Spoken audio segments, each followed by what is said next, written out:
is a presentation of WGN Sports.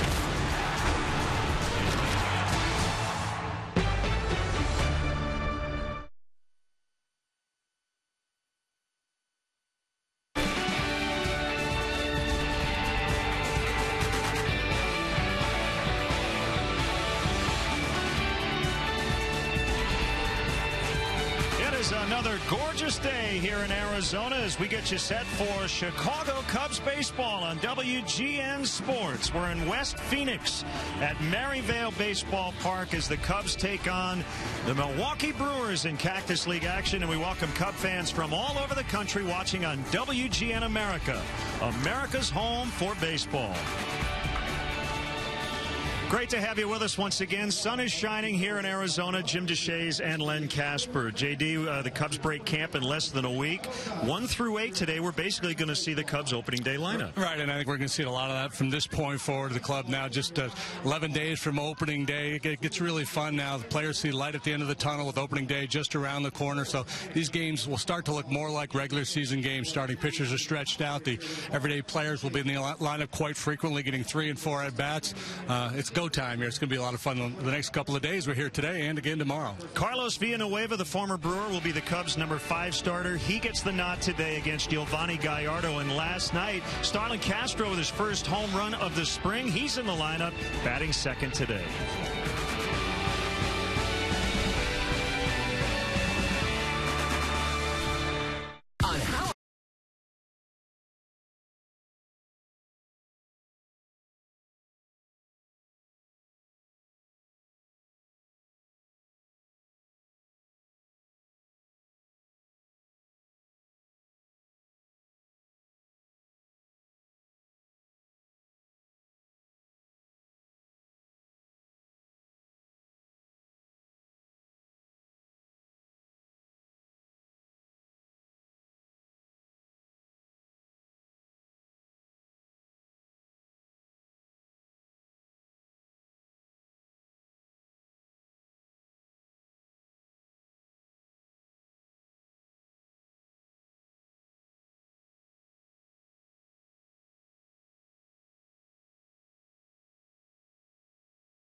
Baseball is brought to you by Budweiser.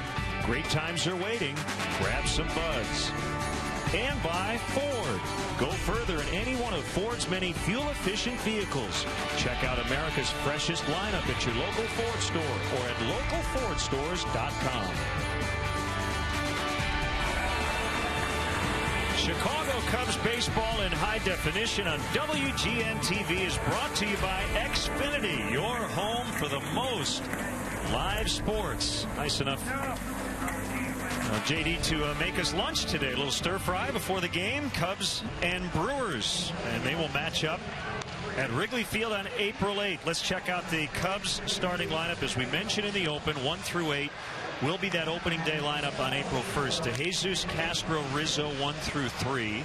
Soriano, Sherholtz, Castillo in the middle. Valbuena, Barney, and Villanueva, 7, 8, and 9. And defensively for the Brewers this afternoon, Davis, Schaefer, Aoki left to right. Third to first, it's Ramirez. Murphy, Ricky Weeks, Blake Lawley, the former Cub at first base. Martin Maldonado is catching for veteran right-hander Giovanni Gallardo, year in and year out, one of the best in the National League. Solid year again last year, 16-9 with a 3.66 ERA. Hard-throwing right-hander with good breaking stuff. You see the strikeout numbers, very good, 1 per inning last year. He's a good, tough-minded starting pitcher who is the ace of this staff. Let's get today's umpires. Mark Ripperger is a home plate umpire. Tim McClellan, Jim Wolf, and Hal Gibson are on the bases. And postcard weather again. I mean, this is Groundhog Day in a good way. It's been pretty much like this every day the last 2 weeks. This is perfect conditions. No complaints from anybody. The pitchers will still complain because of the way the ball carries here. But other than that, you got no grief. No gripes whatsoever. Just play. You see, the Brewers have some unique uniforms today. More on that coming up. But essentially, a fan designed these uniforms. Kind of an interesting contest. They'll wear these unis twice here in spring training. As DeJesus leads it off against Gallardo, and we are underway. That's a strike on the outside corner. Ben Peters of Richfield, Minnesota, the winner of the Brewers Design a Uniform (YOU) contest that took place this past offseason. They'll also wear them on March 30th at Miller Park against the White Sox, as DeJesus now has a 10-game hitting streak with that leadoff single. Careful now. Don't get too hot here. Save a few for the regular season. Here's the logo you're talking about, Len. That's nice. What's going on with the nose? That's a take on their old 70s logo. So that's their cap today. It's spring training. I like the uniform itself. Cream color. Castro homered yesterday, first time in the spring, and he takes a strike. 25 plate appearances. But he's been getting a lot of playing time here lately since returning from the hammy, and you see off to a hot start.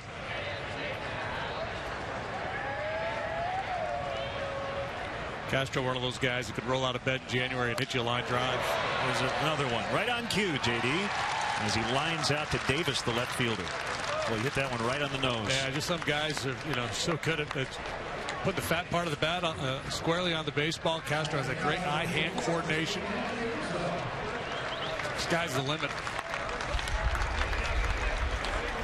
Gallardo, guy is going to come at you with a 4-pitch mix, fastball, curveball, slider, change. Doesn't throw his change very often. His curveball is probably his best off-speed pitch.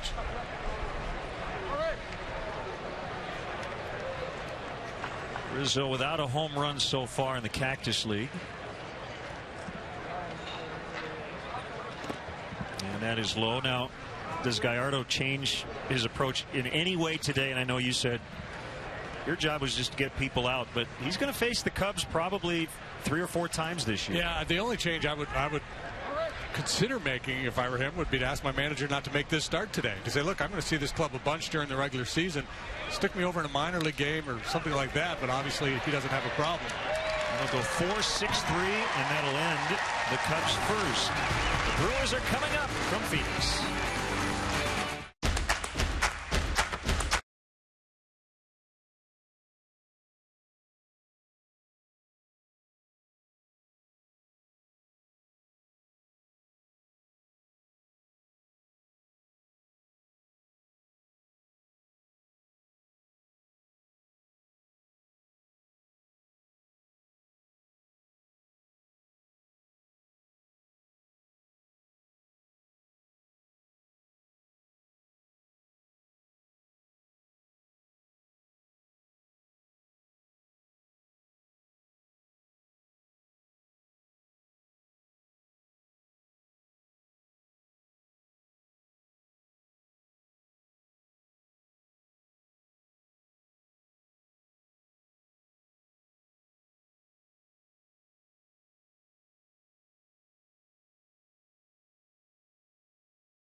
here at Maryvale Baseball Park.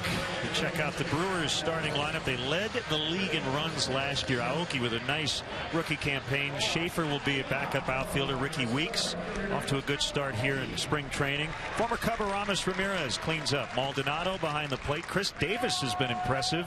Former Cub Blake Lally at first. Murphy the shortstop, and Gallardo the pitcher. And the Cubs defensively look like this. Soriano, De Jesus, Shearholtz in the outfield. Valbuena, Castro, Barney, Rizzo third to first. Wellington, Castillo. Part of a very good tandem behind the plate for the Cubs this year. This spring, rather.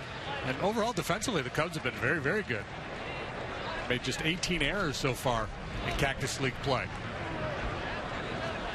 Aoki takes a pitch low from Carlos Villanueva. JD, he'll be the Cubs' number 5 starter to begin the year. These numbers Villanueva put up last year in Toronto. Break-even record at 7-7 with a 4.16 ERA. Veteran guy who's been around now for a while. Was a former Brewer. A guy who's moved back and forth from the rotation to the bullpen in his career. Now getting a chance to settle in and start every 5th day for the Cubs. Working quickly here in the opening inning. And Aoki couldn't hold up. Now Villanueva, also a 4-pitch pitcher, fastball, curveball, slider, change. Got a real good changeup he uses to lefties. This looks like a little cutter down and in, and Aoki out in front.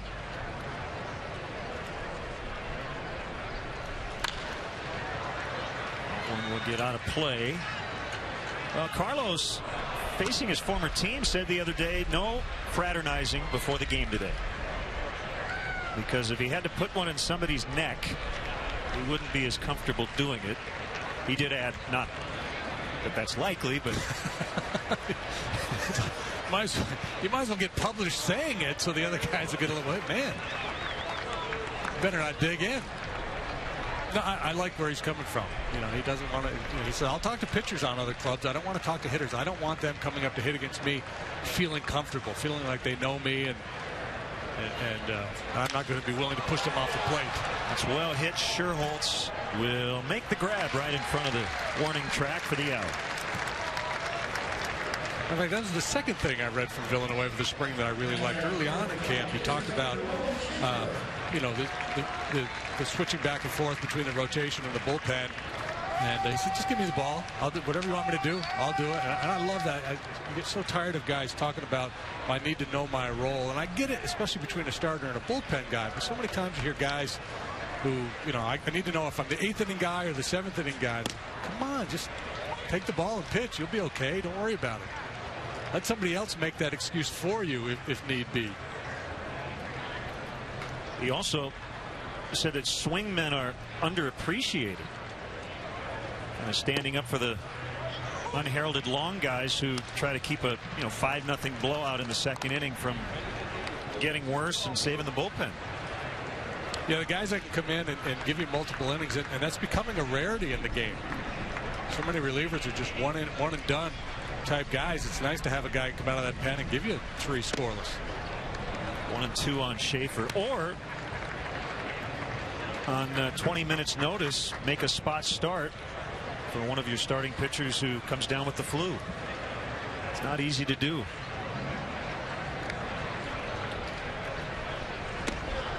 Pitch, swing and a miss. Steele held onto it. 2 down. Yeah, Villanueva, one of those guys who may be a little bit better against lefties because of his off-speed stuff. It's a very good changeup. A good breaking ball here. You see the good action. 12-6 on that curveball to finish off Schaefer. Villanueva, not an overpowering guy. His fastball is set 88, 89 miles an hour, but he can work effectively up in the strike zone with it. Slow you down with the off-speed stuff, and then run that heater up. He gets some pop-ups. He's much more of a fly ball guy than a ground ball pitcher. Fastball misses low on Ricky Weeks. So if Villanueva was going to move between the rotation and the bullpen this year, you'd rather have him make a bunch of starts early before it heats up and the wind starts blowing out at Wrigley. Rocket right at Soriano. So they go down in order early on. 0-0.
Cub fans, hi. Don't forget to check out Len and JD's baseball blog at WGNTV.com. It's sponsored by Jeff Vukovich, your nationwide insurance agent serving the area for 34 years. To join the nation, contact Jeff at jeffvuk.com. Nationwide is on your side as Soriano will fly out to Davis. 1 pitch, 1 out. I have a post on this stretch drive, including today. 7 games left before the Cubs head to Houston to finish spring training. We have game notes and much more. And I cannot wait to read JD's next post. Well, you've been working on it all week. Pressure's on. All right. All right. Well, you said it the minute you got here. Don't peak too soon. It's got to ease into this. Nate Scherholtz takes ball 1. Can you preview your blog post? Yeah, I just talk about kind of the expectations for the opening day roster going into spring training and where we are now. It's not that far away from where we thought it would be 5 weeks ago. Well, you know, it's this is usually when you guys kind of pick it up a little bit. You know, you come to spring training, everybody's jazzed up to be here, very excited, and then after a couple of weeks, once the games start rolling, you play every day for a couple of weeks, things kind of, you get into the doldrums a little bit, you know, where it becomes pretty routine, and you start looking forward to opening day. And then when you get this close, you start to kind of sniff that opening bell. Guys pick it up again. I'm not sure you can sniff an opening bell, but you get what I mean. Yeah. Ooh, nice diving stop by Blake Lally. He's on that bubble. He's kind of in Steve Clevenger territory. Left-handed hitter, can catch, can play first, and that was a dandy. Yeah, clearly can play first. Heck of a play there. And Brewers with all kinds of first base problems after Big Prince Fielder departed. The last 2 seasons, Matt Gamble has blown out in spring training and has lost all of last year. Will miss all of this year with the torn ACL again. And Corey Hart is also hurt, so it's created an opening over there at first base. And it looks like Alex Gonzalez is going to be the main guy at first for the Brewers, short term anyway. But you know, Lally might fight his way onto this club. 2 quick outs, and it's Wellington Castillo.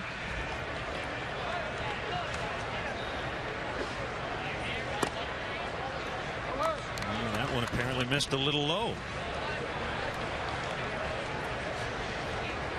Talked about the Cubs defensively, JD. The catchers have been really good, throwing out almost 50% of would-be base stealers. More on that as we continue along today. Castillo's been throwing to a lot of bases. A nice pickoff yesterday. We're going to go down in order in a second. Who is the one person who's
Welcome back. We are scoreless. Brewers coming up here in the bottom half of the second. The best season ticket option in the city continues to be the PNC Club of Chicago. Your guests will enjoy an all-inclusive top-shelf bar, gourmet food.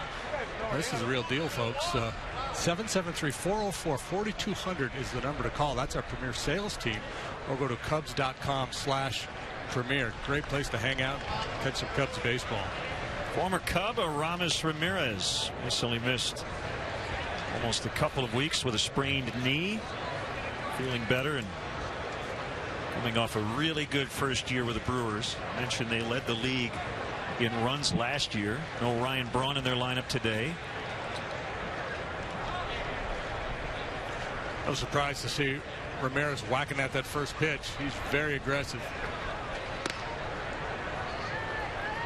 So I wanted to finish up the conversation about the Cubs catchers. There's Mike Borzello, Cubs staff assistant, who does such a great job with the catchers, along with Jamie Quirk. And he's told his guys to be aggressive. Now, they want teams knowing that Navarro and Castillo are going to throw to the bases. Well, those numbers you pointed out last half are way above average. You throw out 50%. That's Yadier Molina in his best year kind of stuff. Right, and that's the thing that young players sometimes don't get. The idea that, you know, you're throwing down there, throwing behind a runner at first base. Yeah, you're trying to pick them off, but a lot of times you're doing it for the guys in the stands that are keeping the scouting reports, letting other clubs know, the guys that are advancing, hey, they'll throw to the bases. You got to be cautious. So it tightens up their lead a little bit. Sherholtz, it's 400 as you see that sign out there in deep right center. 16th year here in this ballpark for the Brewers. Moved in here in 1998.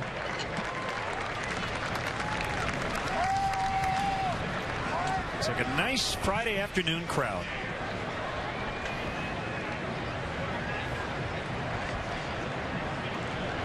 Here's Martin Maldonado. He'll back up Jonathan Lucroy.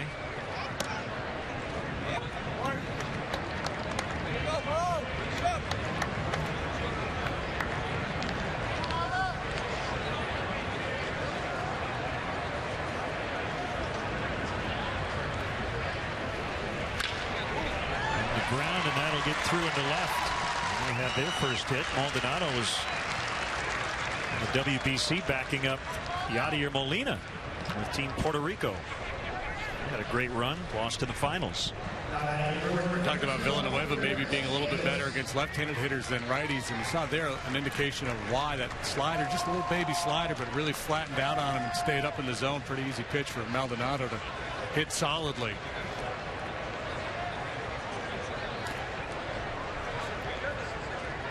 Chris Davis already with 5 home runs. Really has made an impression.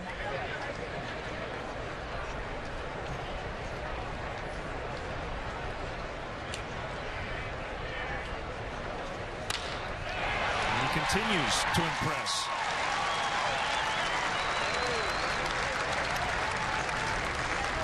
He could make their roster. The biggest issue, though, is I think they want him to play. And they're set in the outfield to start the year with Braun, Gomez, and Aoki.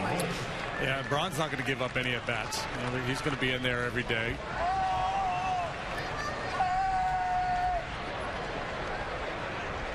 Two on with 1 out. And here's Lally.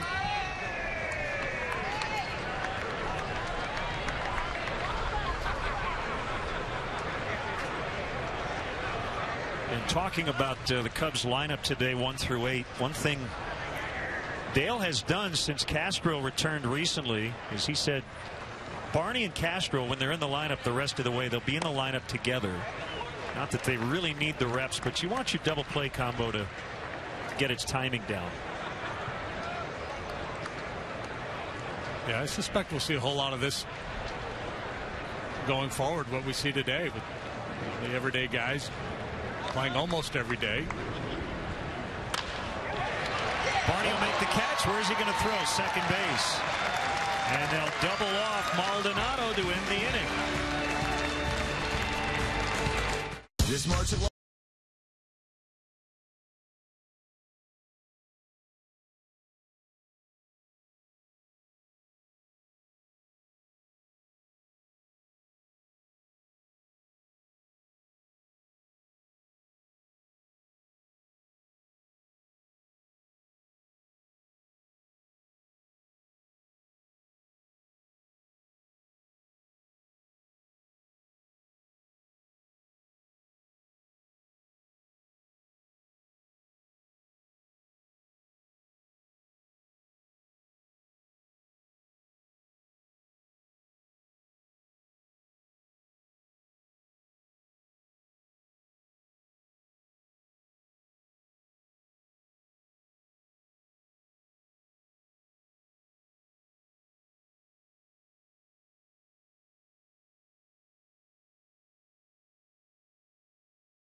Baseball is brought to you by Bud Light. It's the sure sign of a good time. Here we go. Great view from South Mountain. I'll tell you the backstory behind how we got those shots, but we want to protect the innocent. Didn't realize we have a couple of people on our crew who are afraid of heights. And, well, one person who will protect him. But he went. He conquered his fears, and he went up the mountain. Are you afraid of heights? I am occasionally afraid of heights, if that makes any sense. I think everybody is occasionally, yes. Called strike on Luis Valbuena. Now, you did climb up a mountain, didn't you, with your family? Yeah, we went to Sedona, and we climbed, I can't remember the name of it now, but we did pretty good. For a bunch of flat planers. 2 strikes on Luis Valbuena.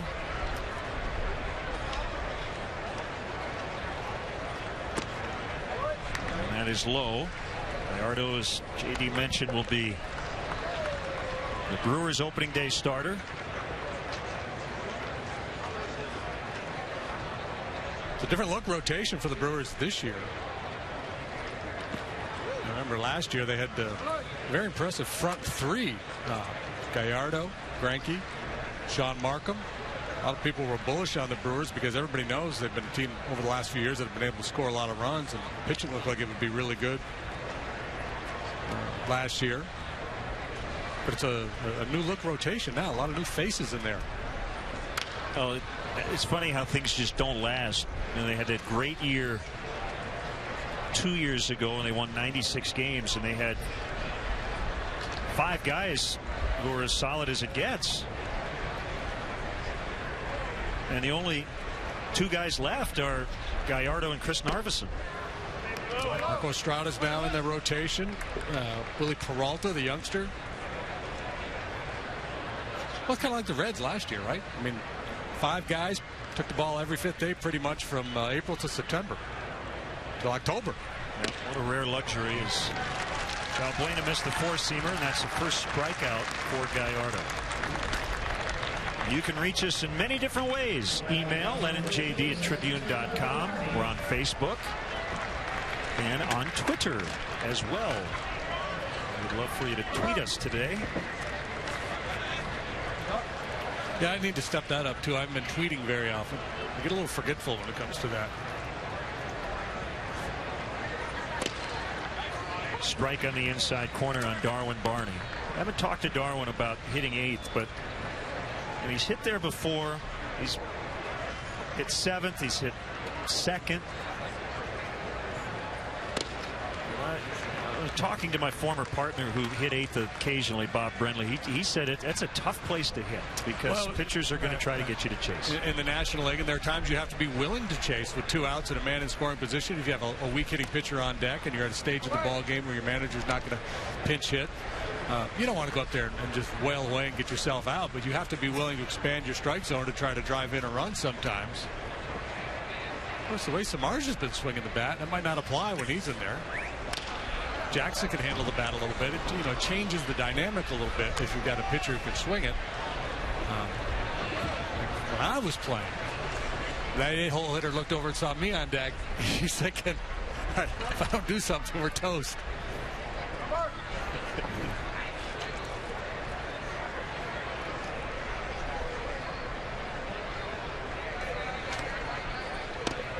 Called strike 3. Jeff Samardzija has 2 home runs this spring. Connected last night against the Seattle Mariners. He went oppo. How about that? Well, breaking ball. That is a legit swing. And pretty good trot, too. Looks like he's been working on that.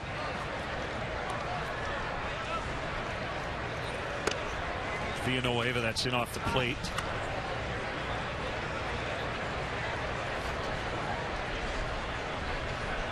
Yeah, he's got that bingo call, 091 batting average. I can relate.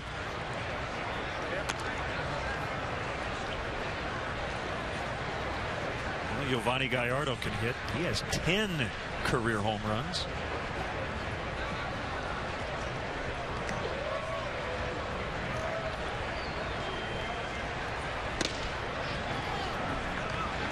Two balls and a strike. Gallardo did make a start for Team Mexico in the WBC against Team USA back on March 8th. Good contact here for Villanueva, but he'll fly out to Schaefer in center, and that'll end the inning. Gallardo cruising along early.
Welcome back. We remain scoreless. Wrigleyville Rooftops is premier seating for up to 200 guests. Corporate gatherings, family reunions, bachelor or bachelorette parties. Individual and group tickets are available for all games. The number is 773-248-ROOF or the website WrigleyvilleRooftops.com.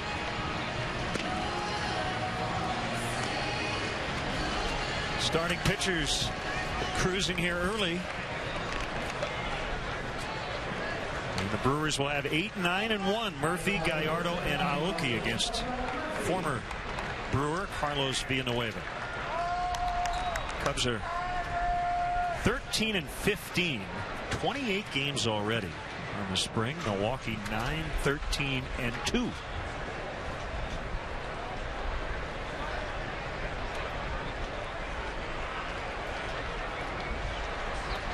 Murphy playing short. Gene Segura will be their everyday shortstop.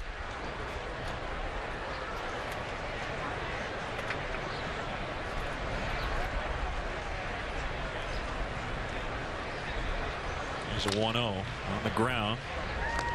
Picked up by Castro.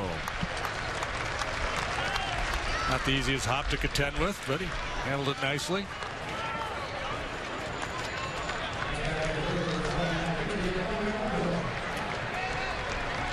There are a couple of ballparks we've been to already this spring. I mean, the ball has hit right out in front of home plate and trampolined about 60 feet straight up.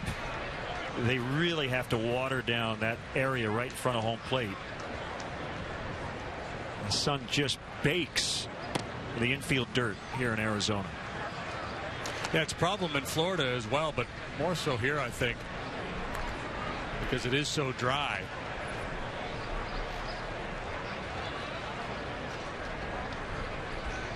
I mean, if Ichiro in his prime,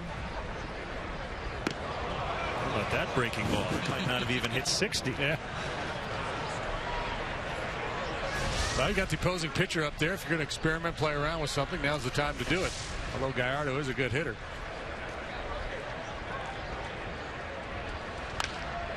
If Ichiro in his prime had played 162 games on one of these surfaces, just pound it straight down in front of home plate, and he'd run like crazy. Hit every time.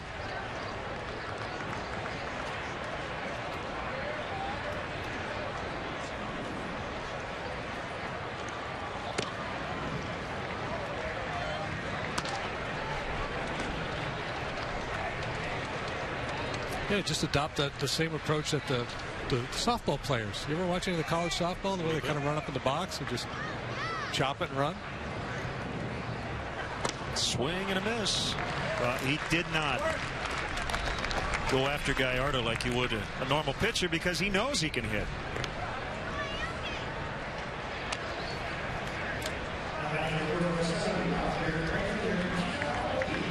So back to the top now on Aoki.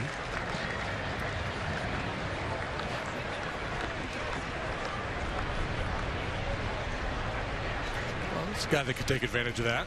He's got that approach. He's got a little sock, though. He's got some power. Hit 10 home runs last year. Well, he had a huge year against the Cubs. He hit 400 with an OPS of over 1,100 in 16 games.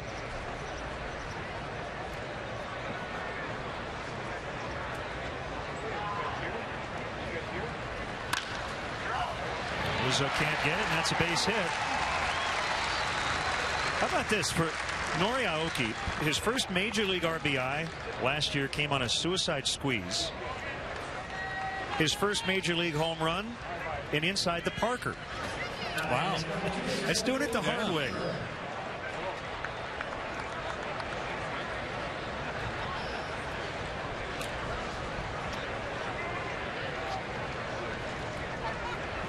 And Schaefer, who struck out in the first inning.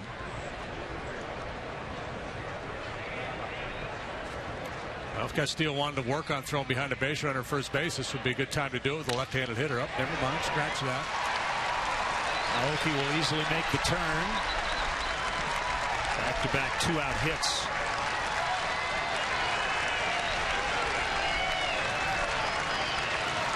Well, both pitchers throwing a lot of strikes here this afternoon. That tends to put the hitters in swing mode. They go up there realizing the pitcher's around the plate. They're ready to hack. A lot of these hitters have that aggressive approach anyway. From a pitching standpoint, you don't mind it. You like to see the ball put in play early. That way you can have quick, efficient innings. And then you have to adjust the approach a little bit once you get into situations like this with a dangerous hitter up there and men on base. You don't want to be quite as aggressive in the strike zone.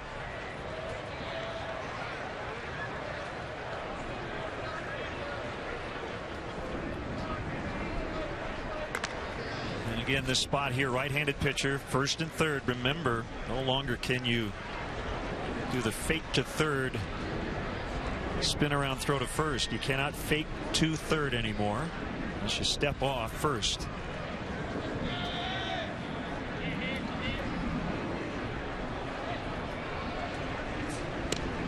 Called strike.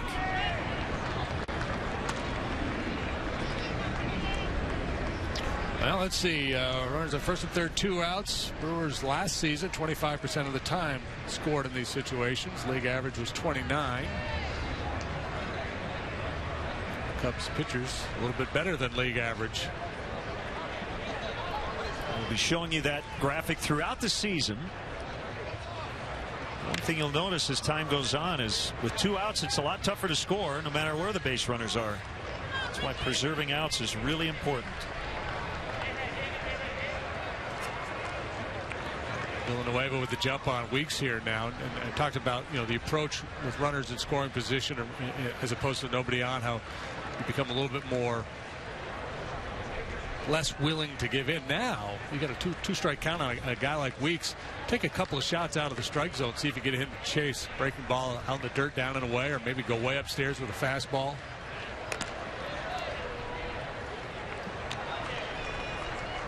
Let's say there was 1 out in this spot. Look at that.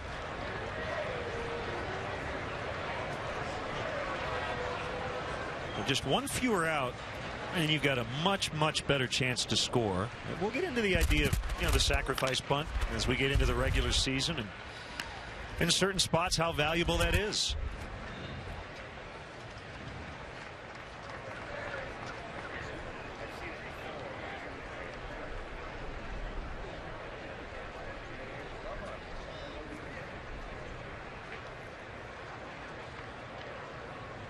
See if they do expand this zone here. 0-2. See Castillo setting up toward the outside. Wow. A little too Pretty much. aggressive fastball there.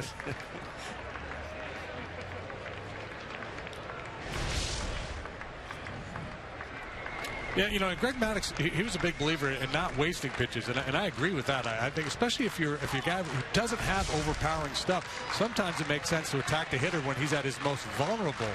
But I think knowing Weeks' inclination to go out of the zone to try to drive that run in, I would have taken a shot. And he probably was trying to go off the plate. At the end of the bat, he pops it up. And that's it. Still scoreless through 3. Cubs and Brewers.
Be reproduced or retransmitted in any form, and the accounts and descriptions of this game may not be disseminated without the express written consent of the Chicago Cubs.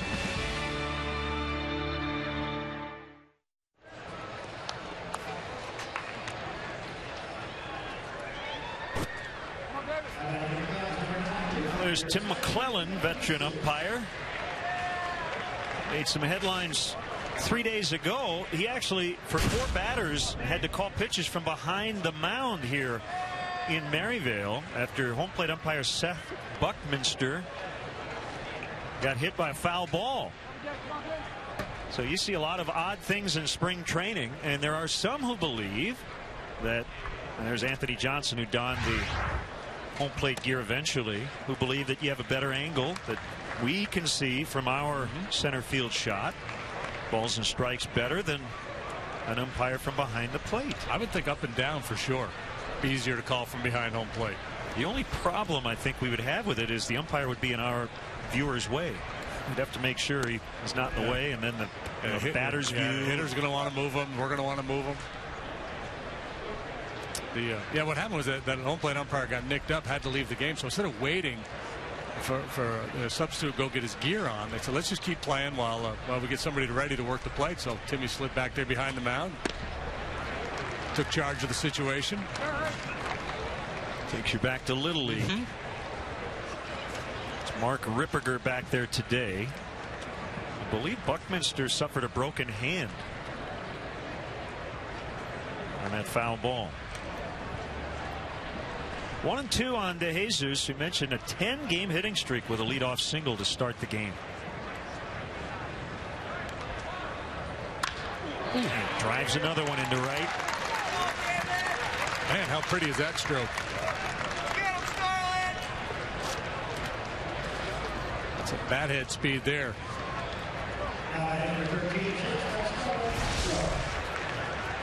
Real nice guy at the top of the order. 350 on base percentage for David last season.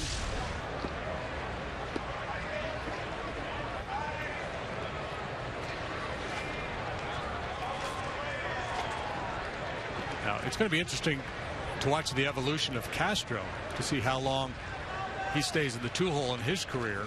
Got it. Cubs were going to try to be aggressive there, and David got picked off.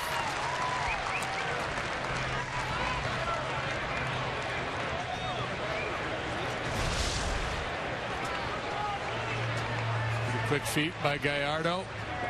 David leaning and just can't quite get back.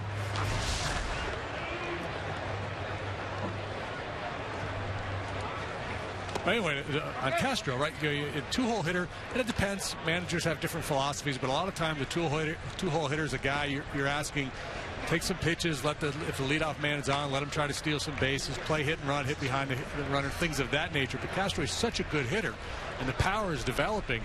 He's a guy, ultimately, I think you're going to want to say, just go hit. Don't be thinking about all that other stuff. Don't sacrifice trying to drive the ball to take pitches and hit behind a runner, things of that nature.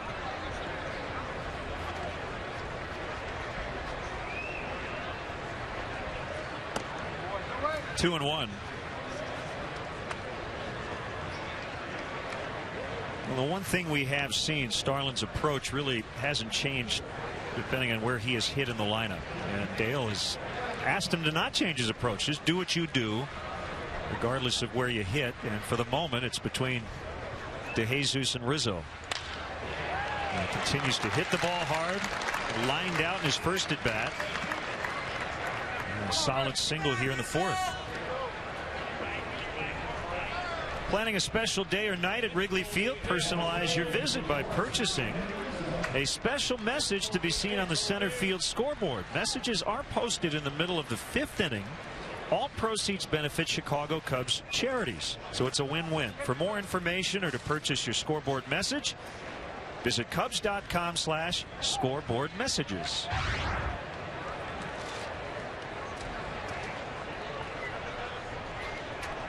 Rizzo hit into a 4-6-3 double play to end the opening inning. Back on the pickoff of DeJesus, I don't know if you've checked it out, and I think we'll tweet a link to it. Grantland's Jonah Carey, and thanks to Jonah, who wrote a Stat Sunday piece for us last year, did a great Q&A with Coco Crisp on cues he looks for to steal bases. I mean, they actually put video in the article. They watch the video, and then Crisp explains what he is looking for against different pitchers, and it's fascinating. Sometimes it's where a pitcher's head is, how long he pauses, looking at a foot. There's different body parts that he'll look at depending on who the pitcher is. It's really interesting. So, again, check out our Twitter feed. We will put a link there for that article. And that's, that goes into the category of playing the whole game, paying attention to detail when you're in the dugout or on the bases, watching a pitcher's mannerisms to get a sense of, obviously tipping pitches for one. Some guys that are great, they sit there in the dugout, by the second inning they say, I got his pitches. I know, I can tell by the way he sets his hands, he's going to throw a fastball or a breaking ball. When he throws over, things of that nature, when he breaks to go home. And that's where the first base coach can be very valuable as well, studying those mannerisms. Cubs with 3 straight hits. First and second, nobody, or one out.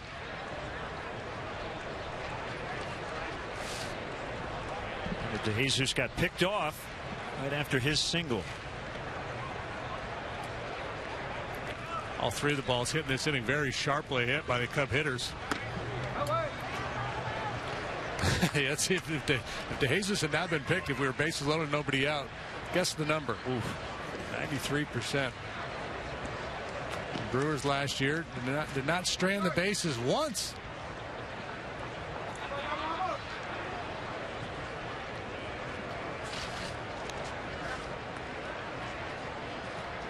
Here's the pitch.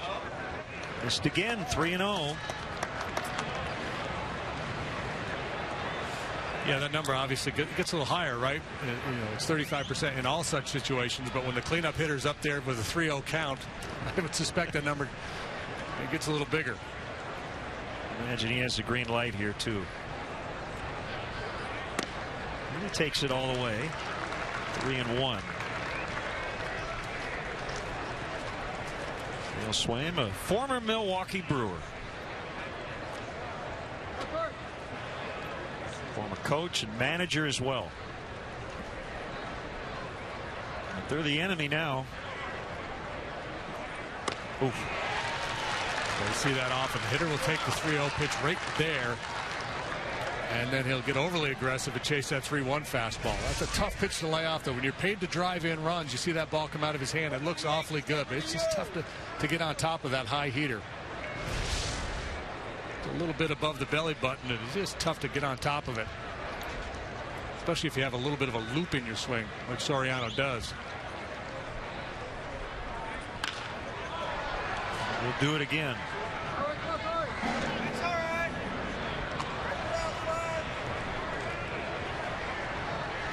3-2, 1-out situation here, where a lot of times the manager will start his runners. But with this matchup, you're always fearful of the strikeout throwout double play.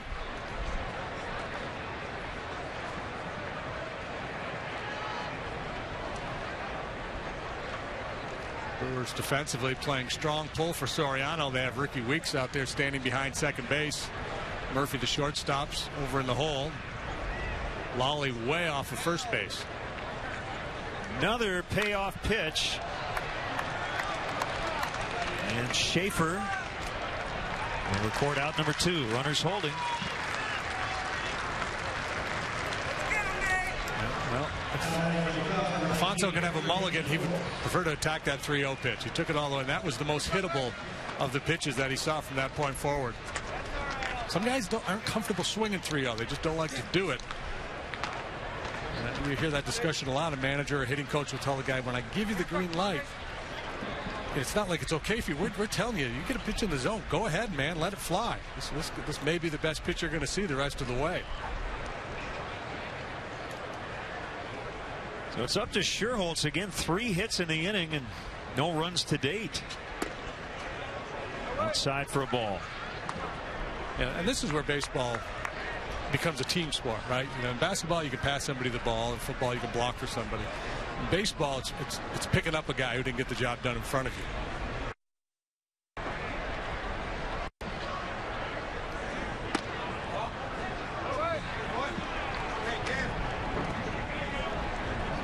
In hockey, you can have an assist. In curling, you sweep, you know, for the stone.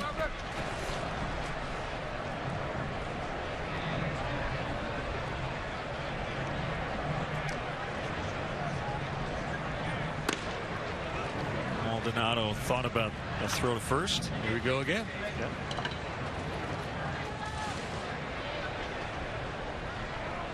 Scherholz having a nice spring. Sitting there 3-0, sitting dead red. Got a right-handed hitter on deck. Might turn Nate loose here as well. Outside. I see that spot. Talk to people about maybe changing the paradigm. Too often guys feel like I've got to be the one to drive in the big run. But you can look at a walk in that spot where Scherholz did not get a good pitch to hit as creating an RBI opportunity for the guy behind him. And I think, as I said, Scherholz a lefty hitter. He's in a favorable count. So if you give him the green light, you're putting it in a box. You're looking for the ball in one specific spot. If you don't get it, spit on it. That pitch was a borderline pitch. Could have been called a strike, but it's not a pitch you're going to do a whole lot with.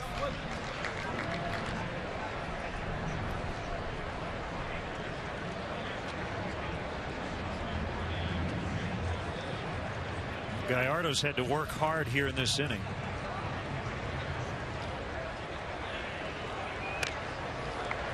He's ahead 0-2. 2 outs, bases loaded, and those numbers drop back down to 30% for the Cubs. League average 31%. And you see the pattern. It's more about outs than bases.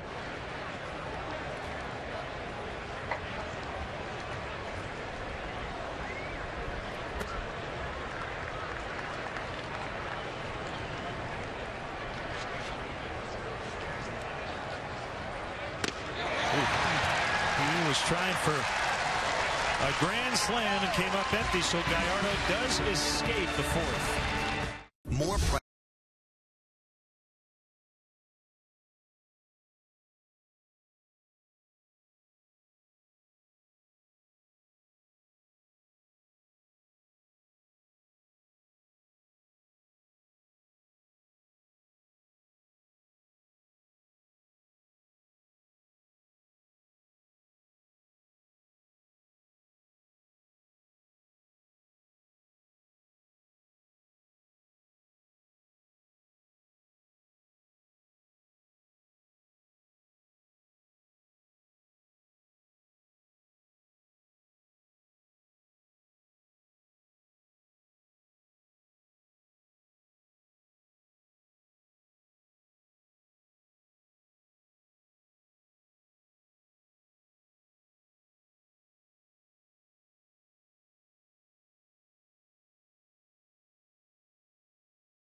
As we take a look at the Cubs' forward upcoming schedule, 3 dates of note. We're back with you tomorrow from Mesa.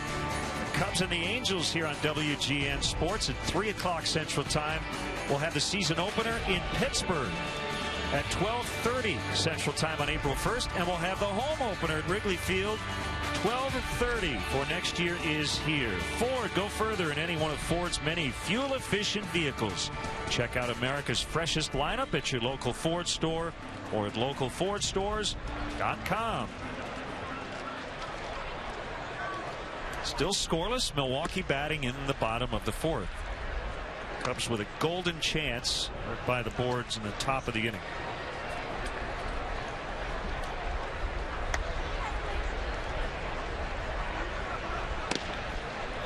Called strike. It's 1-1 on Ramirez. The Cubs made some cuts earlier this morning, so getting closer to that 25-man roster. Is drilled deep. It's hooking foul into the bullpen.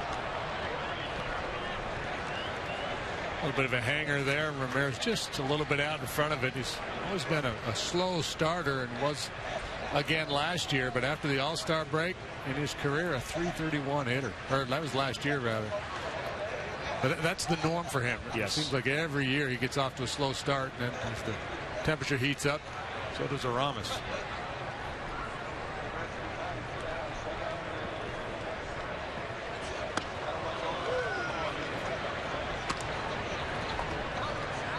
I think that's a pitch we saw some Cubs pitchers make on Aramis last year. He has such good power into that alley in right center. You have to be willing to throw it in on his hands. His longtime teammate will make the catch. Soriano in left.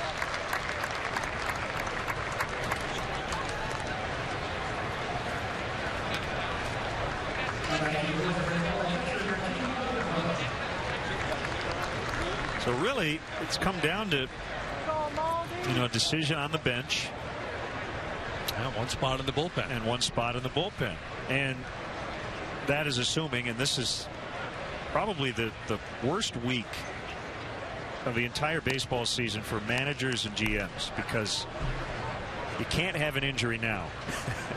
You never want an injury in spring training, but if you do, you'd rather have it in February than at the end of March. So you can plan for it, make an adjustment. And, there's no guarantee that these final roster decisions that are coming will be guys that are currently in camp.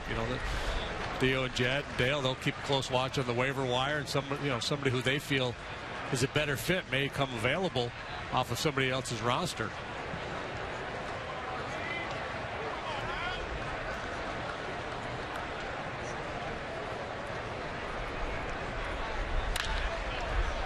Backhanded by Castro. Lots of time. A couple of cuts of note today. Brian Bogusevic has been one of the Cubs' best offensive players here in spring training. And right-hander Casey Coleman, along with Chris Russin, a lefty, who will start in the rotation at Iowa, and I would call Chris the Cubs' current 6th starter. So before Garza and Baker are ready, if needed, I think Chris Russin would be the first guy called up. Right, and I think that's the right play for him. He's had a heck of a spring, so there may have been some thought to put him in the bullpen to have a second lefty, but it's probably better to have him stretched out, making starts down in Iowa, so that he could be ready in case somebody goes down. And it's not out of the realm of possibility that Steve Clevenger could make the club as your third catcher slash left-handed pinch hitter slash backup first baseman.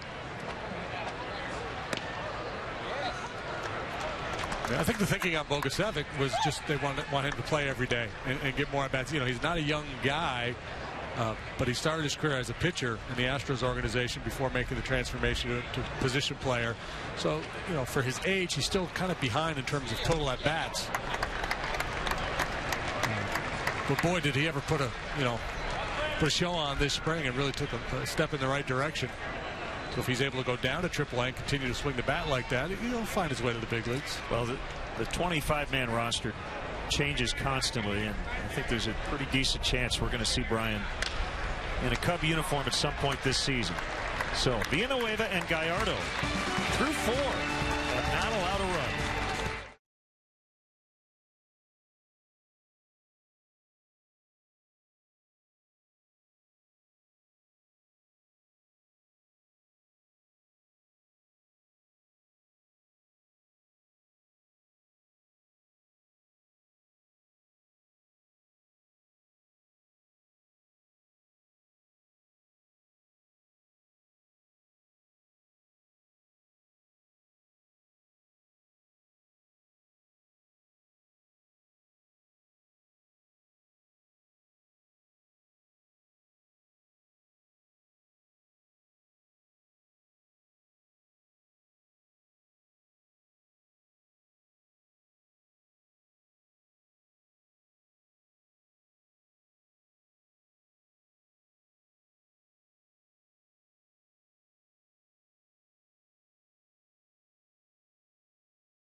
Time to check out our BMW in-game box score. David DeJesus continues his hot spring, couple of hits.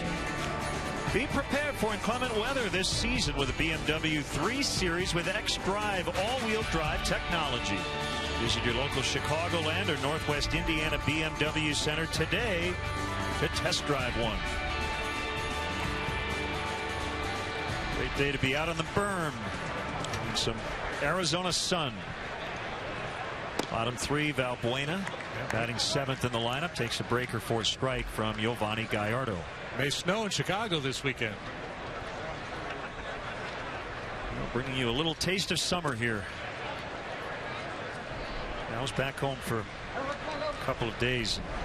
I don't know if the temperature gauge ever got above 25. But we will do our best to bring some of this weather back home with us in a couple of weeks.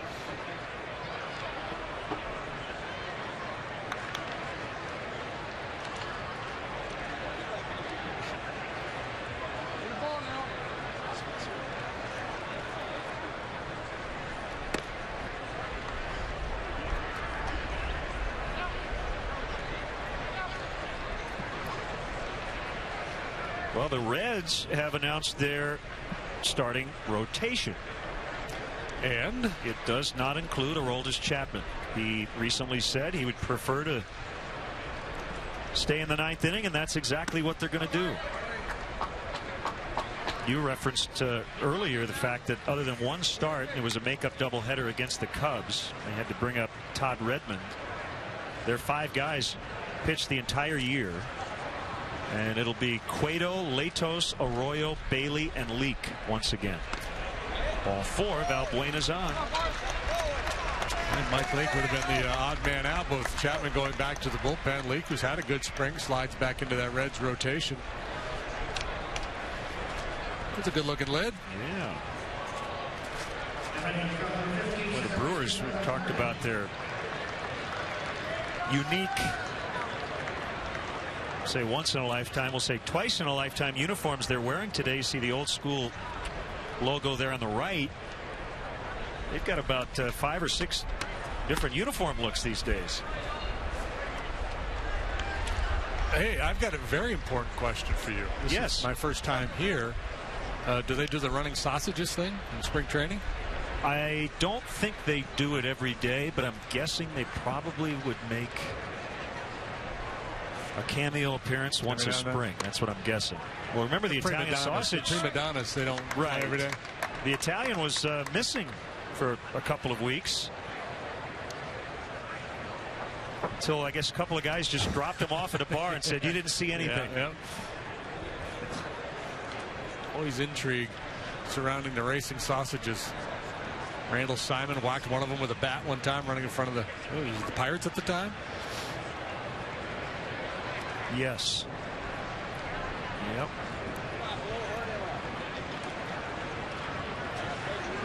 I did that race once. I did too. Yeah. Did you like it? Yeah. They are very. I'm surprised that costume got away this winter, because they were very, very protective with those costumes. Yes. They didn't want us goofing around. Which one were you? I don't recall. I was the hot dog. No. You probably were the tallest one in history. I would imagine. I hope he makes a catch. Barney retired.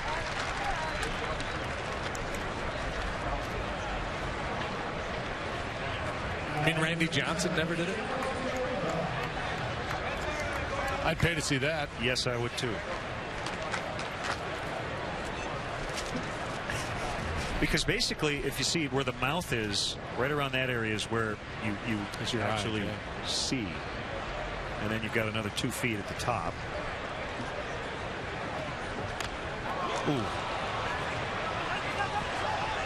How did he get that down? I thought it hit him. I thought it hit him.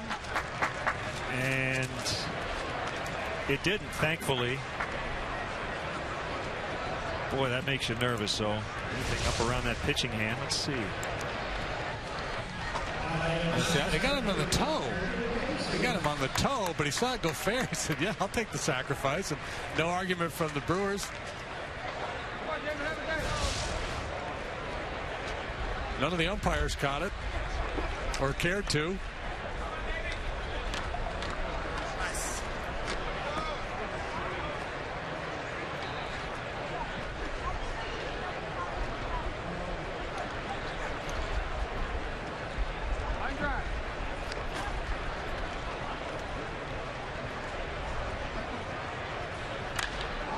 Up by DeJesus off of third. Tough sun right now. Ramirez. And it's fair. The Cubs will get a run. Murphy trying to bail out Aramis, and nobody could get it.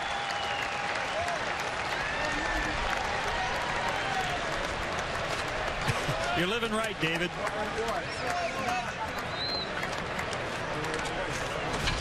Yeah, this was trouble as soon as it was airborne. You could see Ramirez twisting one way, then the other, and finally Murphy over to try to bail him out. He can't corral it.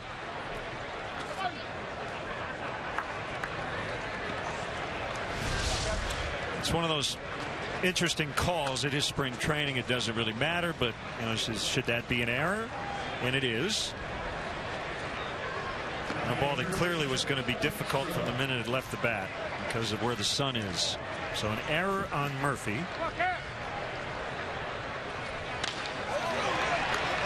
Another line shot, and this one caught by Davis. So Castro locked in. The Cubs get an unearned run to take the lead.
Saturday, 7.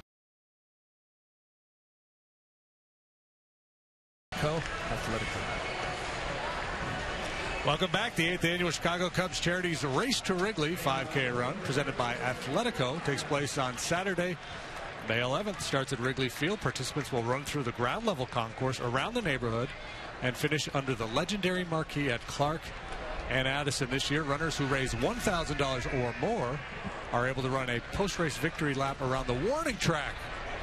Participants who raise $500 or more can enjoy brunch inside the stadium following the race. To register, visit racetowrigley.com. So the Cubs get 3 hits in the 4th and cannot score. They get no hits in the 5th and get a run. Yeah, go figure. The 1-0 to Lally. Line foul. Got to pay homage to Stormin, Gorman, Thomas. Oh, didn't always make contact, but when he did, he hit it a long, long way. He was part of, let's see, Bambi's Bombers, Harvey's Wallbangers. Yeah. At 45 in 1979, 39 in 82, the year they went to the World Series, and a base hit for Lally.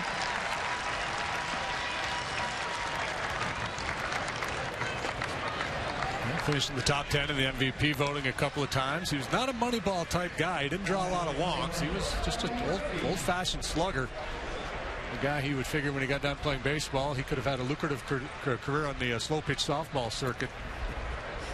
As a matter of fact, one of the funniest things that people of a certain age may remember watching baseball back in the day, when Dave LaRoche, who threw La La, remember LaRoche, the relief pitcher, Adam LaRoche's dad, used to throw that eephus pitch to Gorman, and Gorman would just load up and swing from the heels and usually miss, and it was a lot of fun to watch.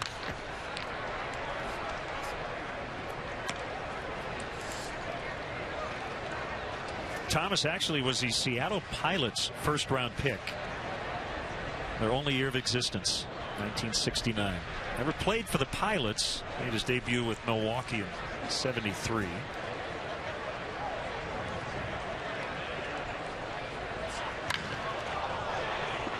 It's hit very deep, but also foul.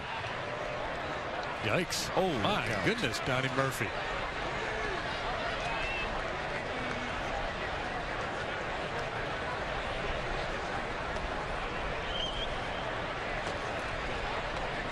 Everybody's all right out there, having a nice little picnic. Look out. Yeah. Nobody's paying attention out there. Come on, people. Watch a ball game. Somebody's going to get hurt. Swing and a miss. They're probably out there thinking, Donnie Murphy doesn't have that kind of pop. We're all right. It's a lazy afternoon at the ballpark. Yeah. Murphy flirts with something big, and then he's got nothing. Now, there's a good tight slider there from Villanueva. We saw earlier a couple of the lazy ones that got hit hard, and they made a nice adjustment. A good tilt on that one.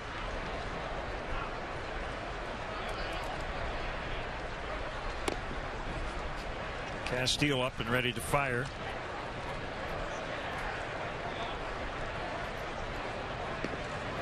Gallardo up there showing bunt, but this is a situation where, because he does handle the bat so well, certainly in the regular season, you have to defend the bunt, but you can't assume that he wouldn't pull the bat back and take a whack at one.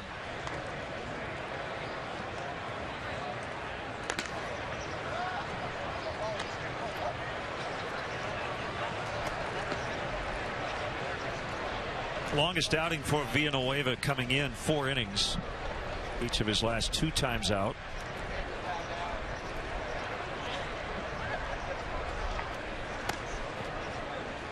Again, Castillo ready to pick, but you saw Rizzo charging. And there was nobody at first.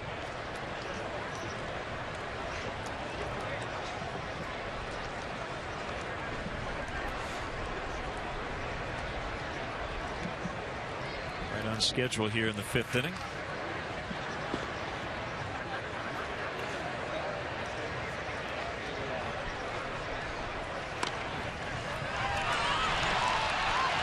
Go 2-4 to get Gallardo.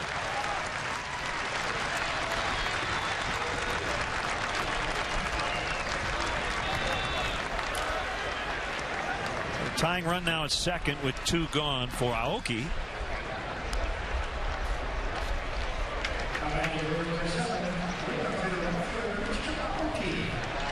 Fist bumps all the way around to the Brewer dugout for Gallardo, getting the sack down.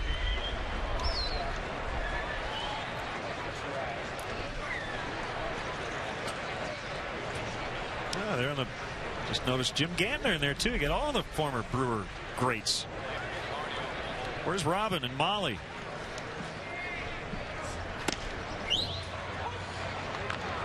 Well, the Brewers have done a nice job, as have the Cubs, of keeping their legends in the mix.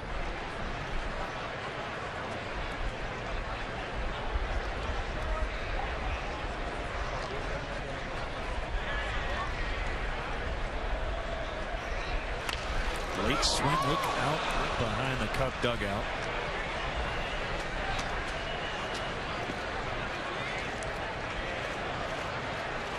Well, Aoki almost picked that ball right out of Castillo's glove. Yeah, somebody's hurt.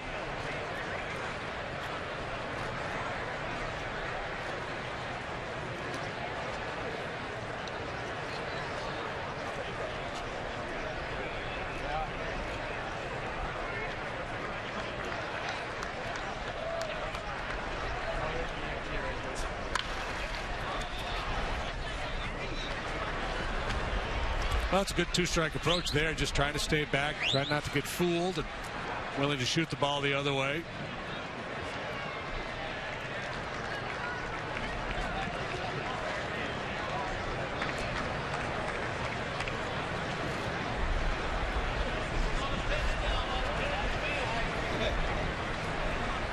Haven't seen that many straight changeups today from Villanueva. It's a pitch he typically uses a lot.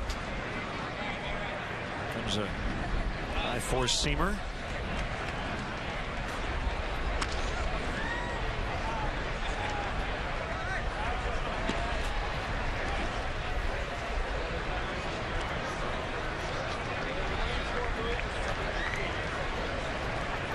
That keeps changing depending on the angle of the sun. Either that or he's an old left-handed reliever. Barney will get Aoki, and Carlos Villanueva shutting him out through 5. Cubs lead 1-0.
Cubs lead on an unearned run in the 5th.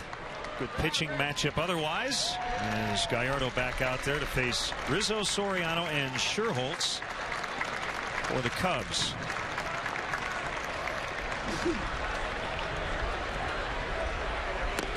And great to catch up with our good friend from the Milwaukee Journal-Sentinel, longtime Brewers beat writer Tom Haudricourt. Tom, nice to see you. You too, man. As always. And you've had an interesting spring. We showed video of Tim McClellan calling balls and strikes from behind the mound the other day. And just other unique things you see in spring training. Yeah, we lost 2 home plate umpires in 2 consecutive games to injuries.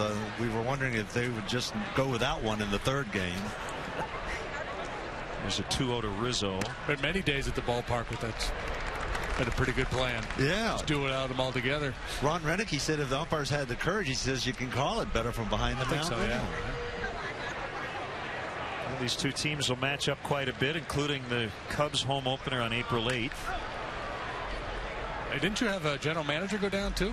So stung by a scorpion, yeah. So other than that, and having 11 players in the World Baseball Classic, it's been an unusual spring for us.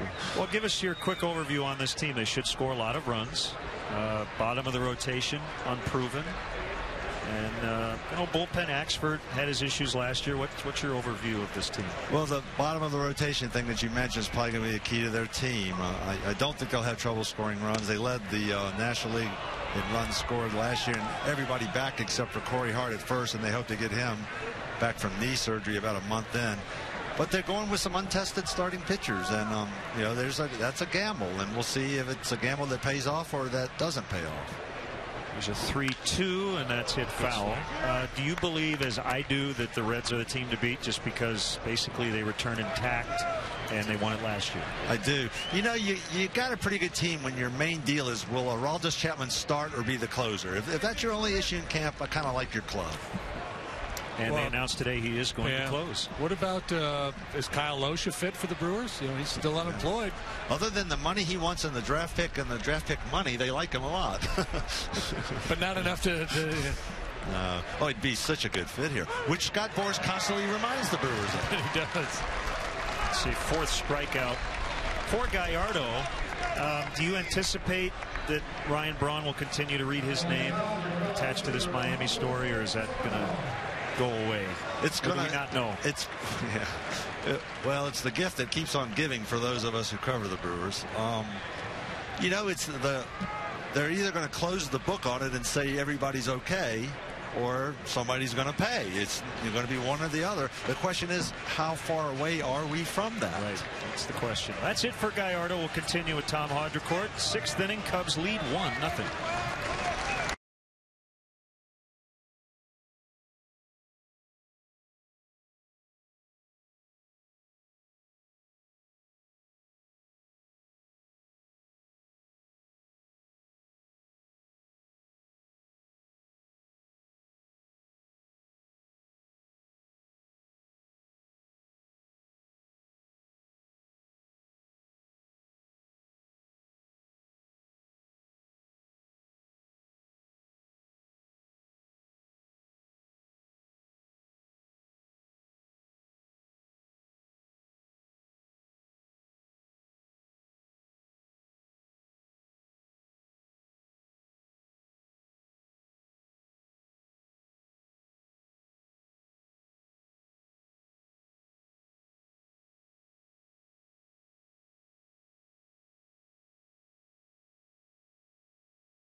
Is on for Milwaukee. 1 out here in the Cubs 6th. We're with Tom Haudricourt from the Milwaukee Journal-Sentinel. And Tom, we talked to you about a year ago, almost to the day. We were here in Maryvale, and I got to tell you, everything you told us about Dale Swain came to pass. This team lost 101 games, but he was the same guy every single day. Yeah, he's one of the best baseball people I've ever met. You got quite the Brewer connection over there with Rob Deere and Chris Bosio. You know, we loved Deere to death in Milwaukee because he was just a stand-up guy, and you know, he would either hit a home run or strike out. He didn't make any bones about it, but boy, he got after it in a big-time way, and I think the Cubs are lucky to have a guy like that. There's the 0-1 to Soriano on the ground at third. And Ramirez will handle it. Got to ask you, we talked to Bruce Miles about his Hall of Fame ballot. Yours looked a little different than Bruce's, but I know you did a lot of soul searching this year, didn't you? Yeah, it pained me. I was almost hopeful that my ballot just got lost in the mail. You know. So who did you vote for? I voted for the steroid guys, the quote-unquote steroid guys. But I wrote a column in the paper and showed what I did and why I did. Boy, did I get some interesting mail out of that. You know, some of them I had, you know, third parties open because it sounded like it was ticking on the inside. But you know, if I would have voted for none of them, I would have felt the same way, confused. You know, what do you do? I mean, what do you do? You know, you hate to do all the work we do to get that Hall of Fame ballot. You got to be in it 10 years, and then to be all torn up about who you vote for. Now, next year, maybe I won't vote for any of them. We always hold our right to change our mind. Sherholtz. And this has been an adventure over here with that sun. Caught by Murphy. Tom, always a pleasure. Your Twitter handle real quick? At Hodrecourt. At Hodrecourt. Make sure you follow Tom. He's a great read. Thanks, Tom. Thanks, guys.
Well, here's the answer to your question. They call it the sausage sprint when they're here in spring training, and it looked like it was going to be a runaway for the Polish sausage, and barely hangs on. Polish doing a little showboating at the end there with the 360 move. Watching the NCAA tournament. Styling a little bit. Villanueva still in there, and a bunt by Schaefer. And they get him. Like Villanueva lost his footing for a second there, but able to maintain his balance and make the play. Yeah, a whole lot of good going on here. Good idea by Schaefer leading out the inning. A good bunt, but a heck of a play by Villanueva. You always worry, you see that back foot slide a little bit, you immediately think groin strain, but he came out of it no problem.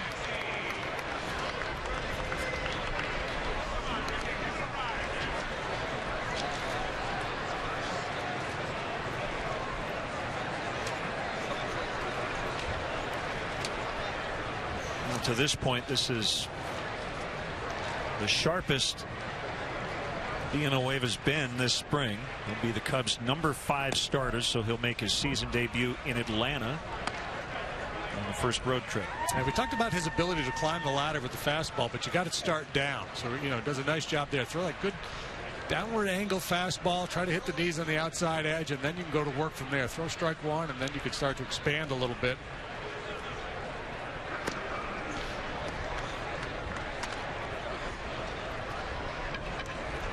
The Brewers had that big year offensively last year, despite this man really struggling. Ricky Weeks, a guy they count on at the top of their order, got off to a horrible start. A little bit better in the second half, but not a typical year for Weeks.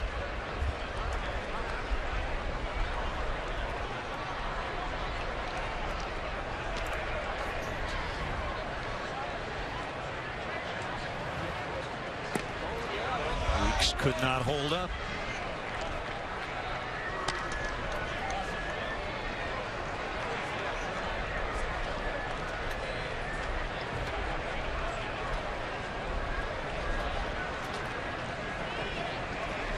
Corey Wade getting ready in the Cub bullpen. A Yankee fan here, and a Diamondback fan too, apparently. How conflicted was he when they played each other in the World Series? He didn't know what to do.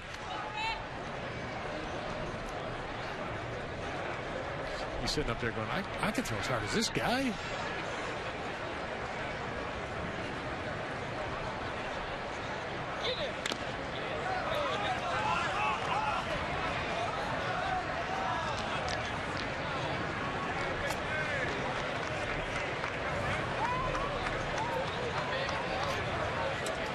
Back with you tomorrow, Joe Blanton and Edwin Jackson, Angels and Cubs from Mesa. And that'll be our final WGN telecast at Ho-Ho-Com Stadium with the Cubs as a home team. Won't be there in a couple of years, but the A's will be the tenants.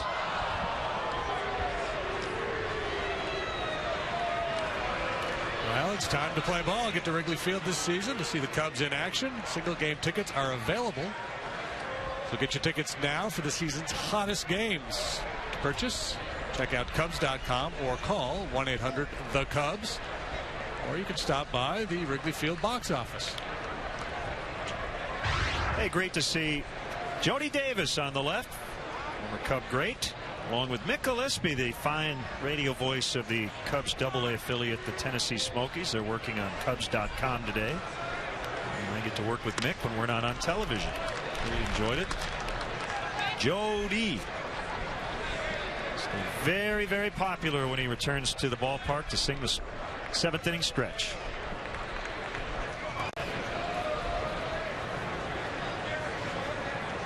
Big part of some really good Cubs teams in the 80s.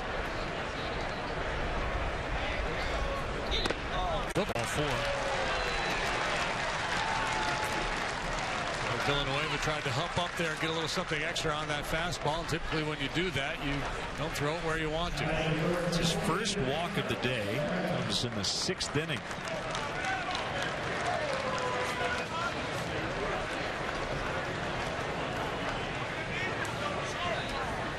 Generally count on him to throw strikes. He doesn't walk a lot of guys. Last year gave up 23 home runs in 125 innings. That's just a byproduct of being a fly ball pitcher. He's going to give up the long ball.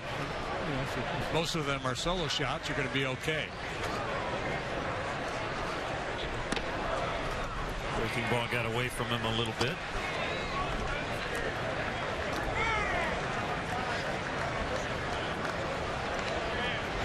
Carlos is from the Dominican Republic, signed originally with the Giants 2002, although his big league debut came with Milwaukee.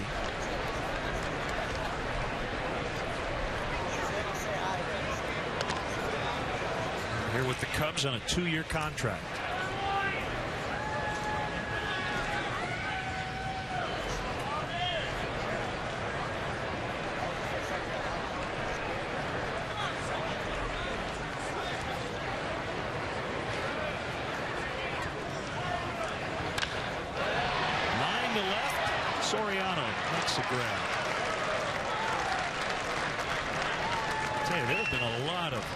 Very hard hit outs today, haven't there? Just like that one. There have been a number of line drives to left field from both clubs.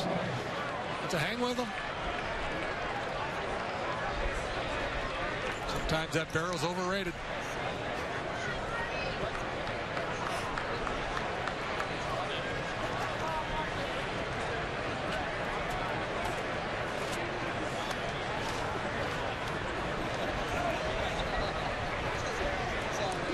Maldonado with 2 outs. Just a pick toss to first.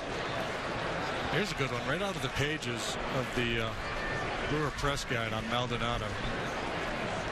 In his spare time, enjoys cutting hair. Yeah, that's right. Yeah. He's the team barber, yeah. I guess. Which I get. You know, there's a lot of teams that have a guy that, you know, are good with the clippers and they'll give haircuts, but I've never seen it quite put that way. Cuts hair in his free time. Like, you know, after the workout, guys, hey, we're going to go play around. I go, nah, you know, I'm going to go see if I can cut some hair. Nah, I'm just going to go out and pick my scissors and my clippers and see if I can't find somebody who needs a little work. Ooh, there's a good let up. That's a pitch you've been waiting for today. And you know it's a good changeup when it stays that high in the strike zone and the hitter still swings through it. And I think one of the real misnomers in the game is when guys talk about throwing their changeup for strikes, because in reality, most guys don't want to throw their changeup for a strike. They want to show it in the strike zone, have it fade out of the zone. But the guys with the really good ones can get away with, you know, a thigh-high changeup. 0-2.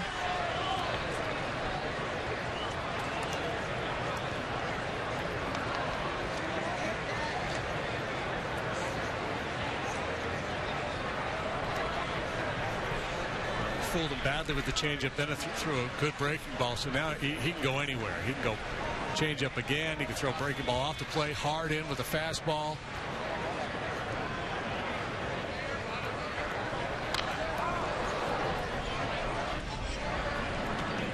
That's been a good pitch for him with 2 strikes. He's not really been able to get around on that fastball in the outside corner today. Yeah, and up a little bit if you're not willing to shoot it the other way. You try to pull that pitch, you're just going to pop it up or foul it off.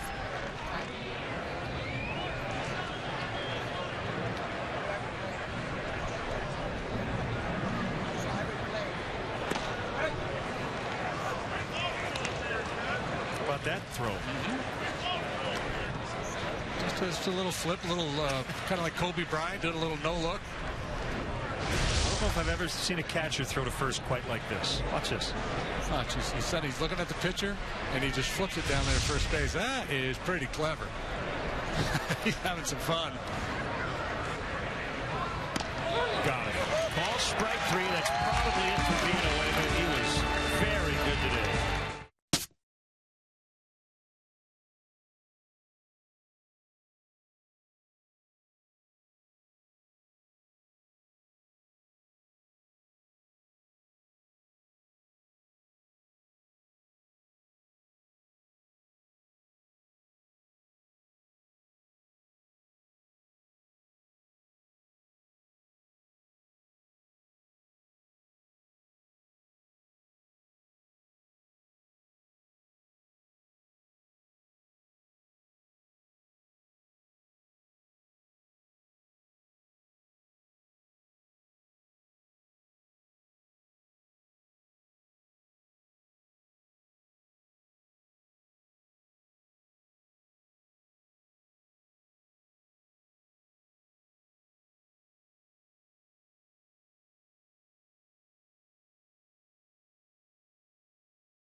Cubs are waiting. Grab some buds. Get into the 7th inning with the Cubs leading by a run that was unearned. Alfredo Figueroa came on in relief of Gallardo in the 6th.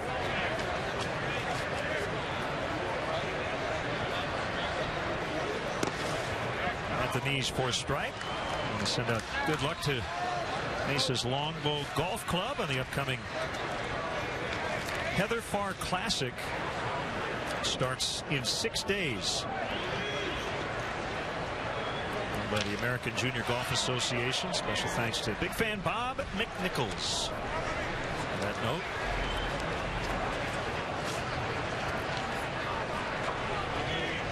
does your driver carry a little farther here in the light air of Arizona? It does.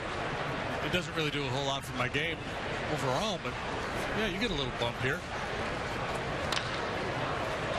Will be played by the second baseman. Safe at first. That is Henley Stacia now playing second. An infield hit for Castillo. Ground out, punch out prior to this at bat. He'll take any kind of a hit. Chopper up the middle. Well played. Castillo hustling down the line, gets himself a knock. Cubs look to add on here in the 7th.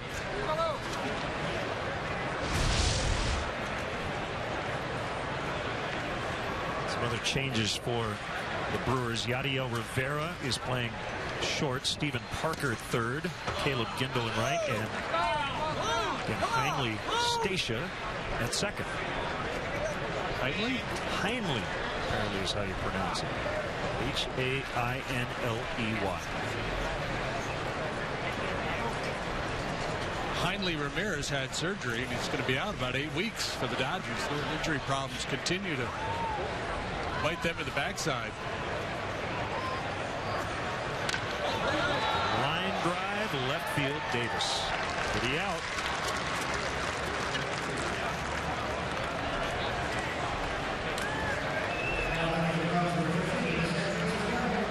Zach Greinke's got an elbow problem for the Dodgers. Is it thumb injury? Yeah, this happened in the Classic the other night.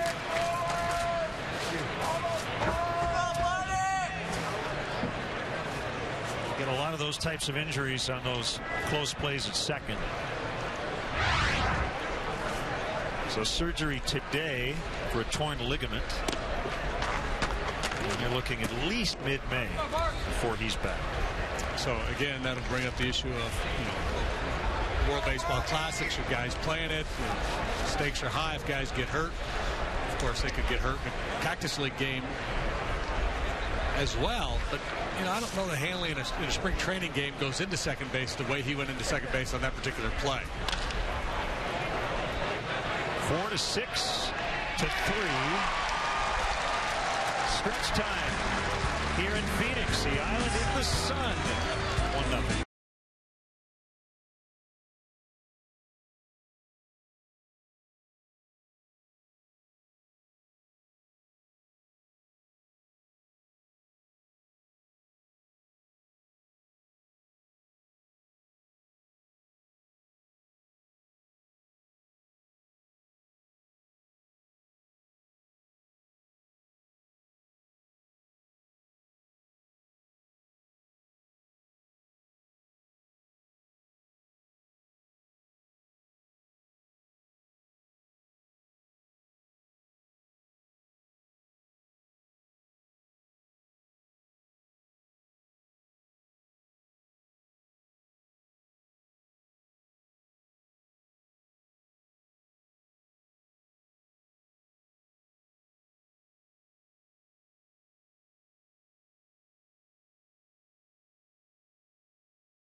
Carlos Villanueva done for the day.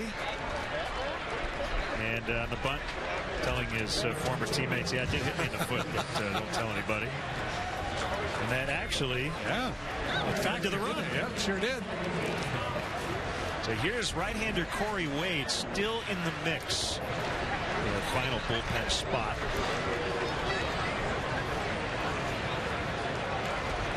So far this spring, no wins, no losses, an ERA of a touch over 5 for 7 innings of work.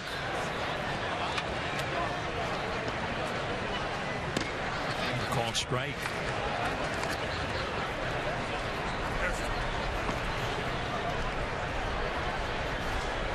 Bad news for the Diamondbacks.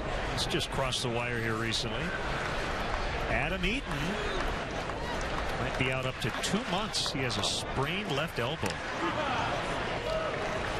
A great finish last year. I think he was just going to be their everyday leadoff hitter and center fielder. And it's not good news for the Diamondbacks. Well, good thing they still have Justin up. Nope, never mind. Don't. That is crushed. And that has tied the game. Chris Davis has hit 6 home runs here in Arizona.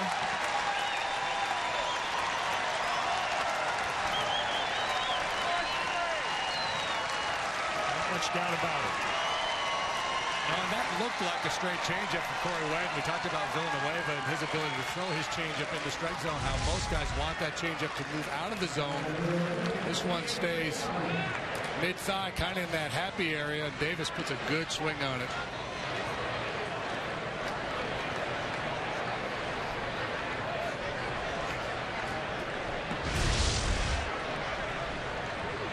And just like that, we are tied.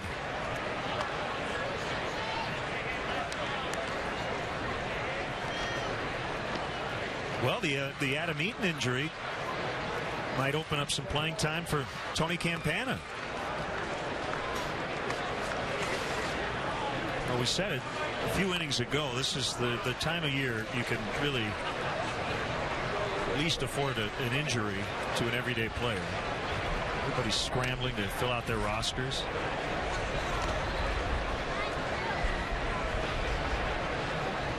No, you're going to find, you may find a guy on the waiver wire that you can add to your bench to provide some depth. But if you're talking about a guy you want to get every day at bats, that guy's not going to be available. You're going to have to trade for him if that's what you're after.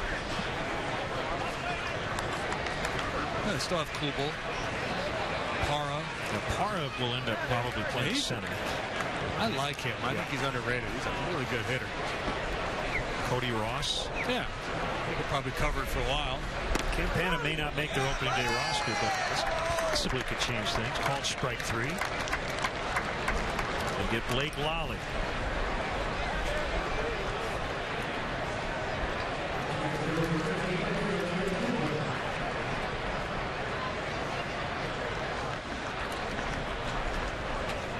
Comes up Caleb Gindel.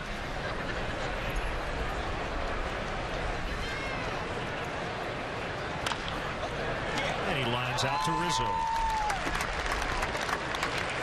Gets suited up for spring training at the official online shop of the Chicago Cubs with the largest selection of authentic spring training gear, including clubhouse caps and T-shirts, jerseys, sweatshirts, and more. It's every spring at the official source, the Cubs.com shop. Mitch Haniger hitting on the 9th spot.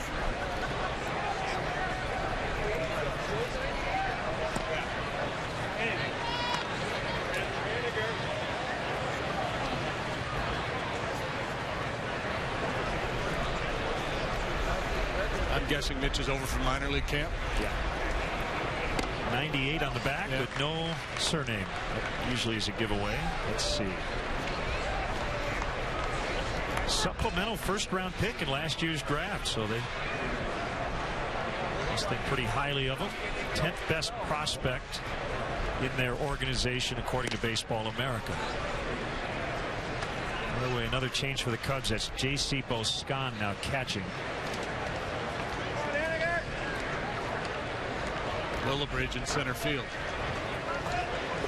So a couple of years from now, Haniger will have his name on his back, and he won't be number 98. That's his goal, yes. Willebridge makes a catch on the move to end the inning. Leadoff homer by Davis ties it at 1.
Chicago Cubs baseball has been brought to you by Budweiser. Great times are waiting. Grab some buds. And by Ford. Go further in any one of Ford's many fuel-efficient vehicles. Check out America's freshest lineup at your local Ford store or at localfordstores.com.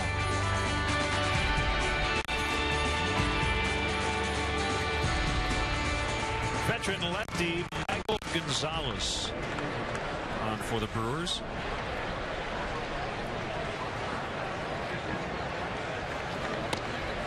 Years old, facing Scott Hairston batting for the first time. 1-1, we're in the 8th. Gonzalez has quieted down that pre-pitch ritual. He, at one time, was really rocked as he would. Yeah, that's that initial move you see where he kind of steps and lean. He would do that over and over again, kind of almost like a dancer getting into rhythm.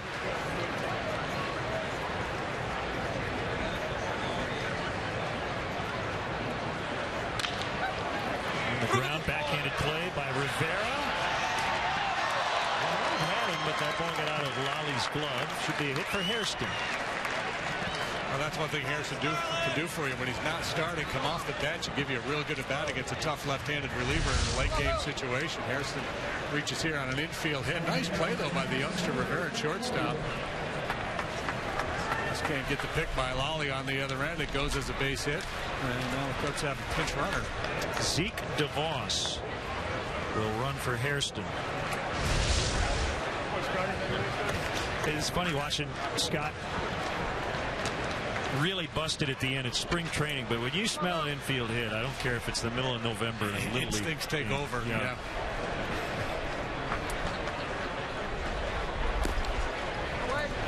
It's hard to kind of take that out of a guy, and a play like that, almost everybody's going to kind of push for it. But that's the one thing in spring training. If I was managing a club, I'd tell my outfielders, let's not make any, reckless plays out here. Don't be going headlong into a fence to try to make a play in spring training. Let's think big picture. Sometimes you see guys flipping over fences, and you love the effort, but you have to remember these are exhibition games, and there's some really important stuff coming down the line. Well, I think the word and that fine line is difficult. I think Aaron Rowan was one of those guys who went over that line occasionally and suffered broken bones in various places, but it's aggressive versus reckless, and I don't know where that line is. It's different for certain guys. Yeah, well, I think just the bottom line is just try not to put yourself in harm's way. Go ahead and play the game, but be smart about it.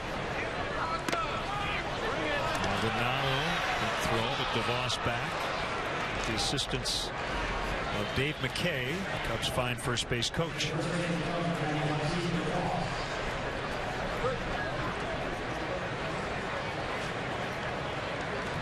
That's the other thing about the Cubs way, teaching the game consistently from top to bottom in the organization. You bring minor league players over here, and the way Dave McKay will speak to Zeke DeVos would be exactly the way a first base coach in the minor leagues would talk to him.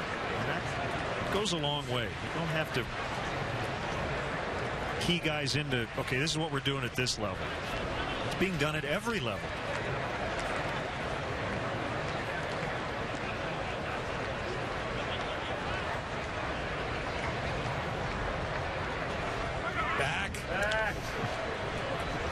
Everybody knows that remains the most important skill for the first base coach.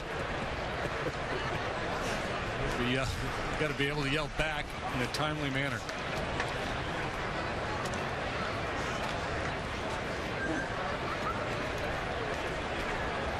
2-2 to Lillibridge is high.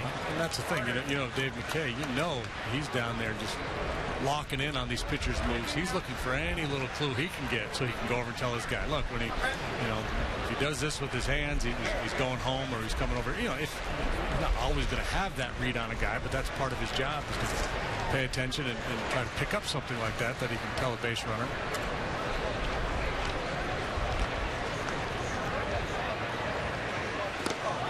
Swinging and miss, strike 3 for the first out.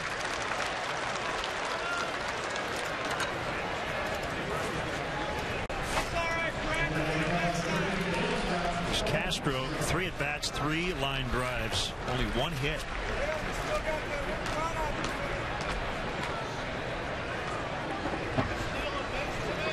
But the baseball gods owe him a blue pit somewhere, don't they, after the way he swung it today?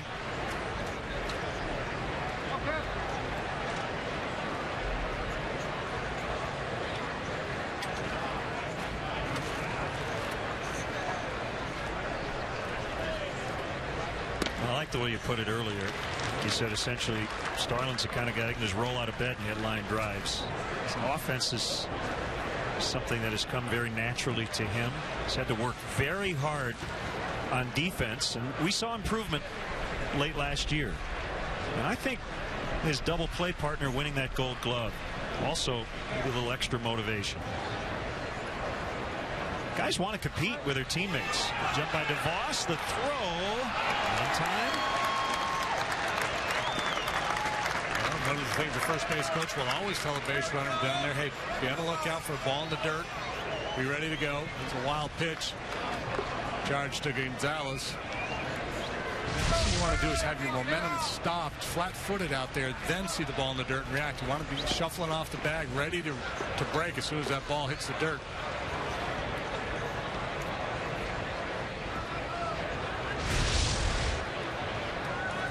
Chance here to retake the lead.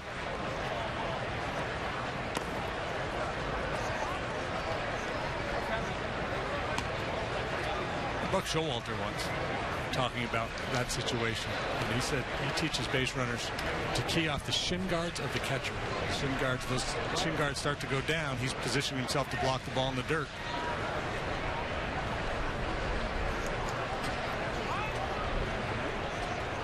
I heard, I haven't seen anything since I was talking to somebody about it, that Buck had some artificial turf fields put in their spring training facility because they have series against the Blue Jays and the Rays. He's rather thorough, isn't he? That's going to drop, and DeVos will only be able to advance to third. He had to make sure it was going to get in. Told you, Castro. You called it. Kept squaring it up. Said enough of that nonsense. It's time to hit a flare. Sometimes a sandwich is good enough. That's a good pitch. Good change up, moving down out of the zone, right off the end of the bat. Well placed, young man.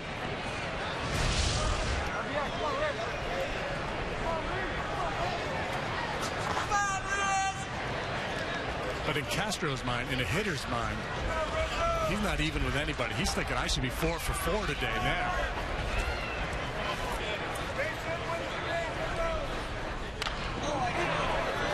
by Rizzo. First and third, one out.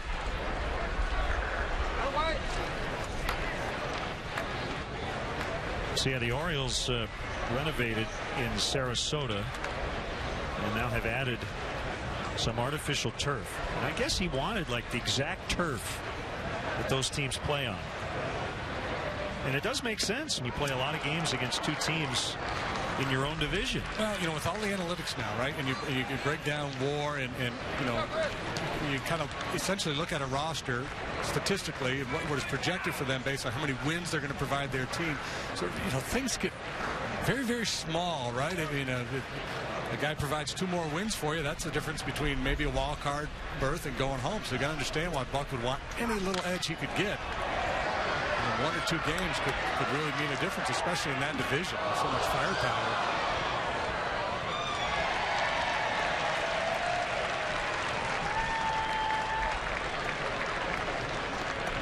AstroTurf was very common during your era, but it's on the brink of extinction. What did Richie Allen say? If a horse can't eat it, I don't want to play on it. Oh no! The Cubs dugout not happy with that call as Rizzo called out on the swing.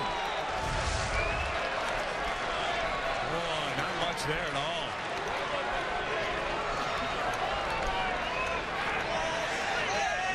Somebody has an early reservation at Don and Charlie's. Yeah, but it's a 1-1 game.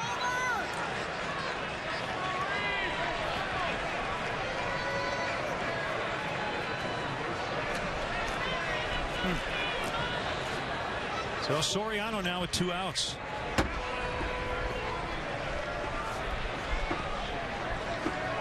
Pitch line foul. You can umpire a call like that sometimes. As soon as he makes it, wishes he could have it over again. You know, you just react instinctively. You make a call and then you go, I wish I could have that one over again. I'm sure Jim Joyce felt that way. Yeah, exactly. Mondo Galarraga's perfect game.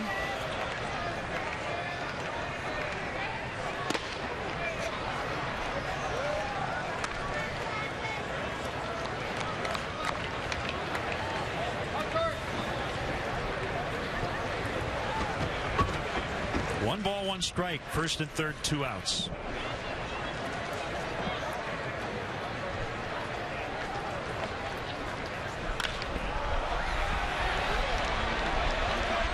He's kind of on an island over there, and it drops just foul. They were over shifting to the left. So Stacia, the second baseman, really was not a factor. That's a tough play for a first baseman. Very difficult play, running straight down the line, looking back over his head.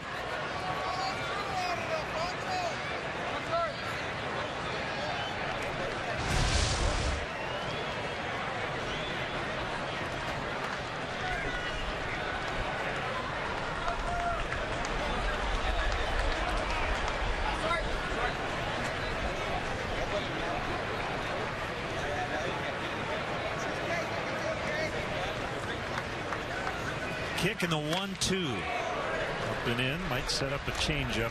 Blown away. We'll see. It's interesting. I didn't see where Aoki was prior to the pitch, but after that little blooper that Soriano just hit down the line, he is shortened up in right field. Probably not a bad idea with the deployment they have on the infield to provide a little coverage on a ball like that, because Soriano doesn't drive that many balls to right. Sometimes they'll flip it off the end of the bat or get jammed and push a soft little one out there in that direction.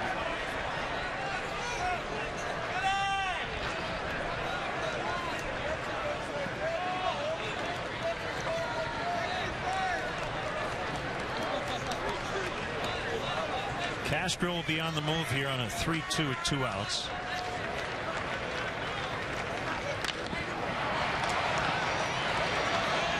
He's a second baseman, and he will make the catch. Stacia to end the inning. Cubs strand 2 in the 8th.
1,806 here at Maryvale Baseball Park in Phoenix.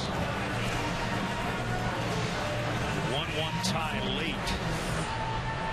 Brewers have actually played 2 deadlocks. Cubs have not so far this spring. Here's the Cubs Rule 5 pick.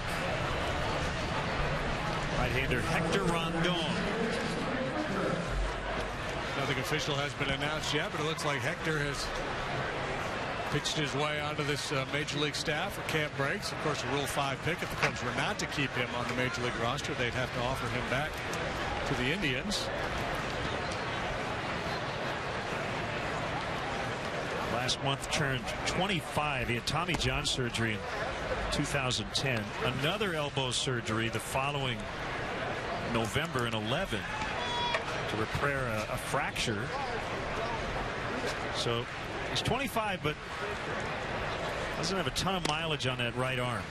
A good backdoor breaking ball for a strike on Stephen Parker, the third baseman.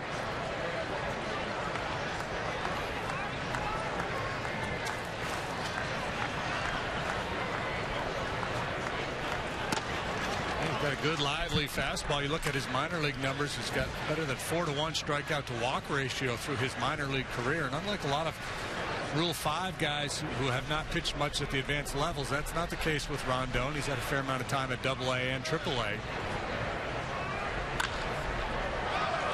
High infield pop.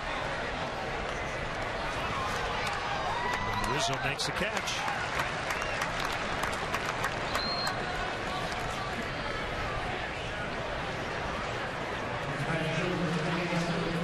Stinging right now.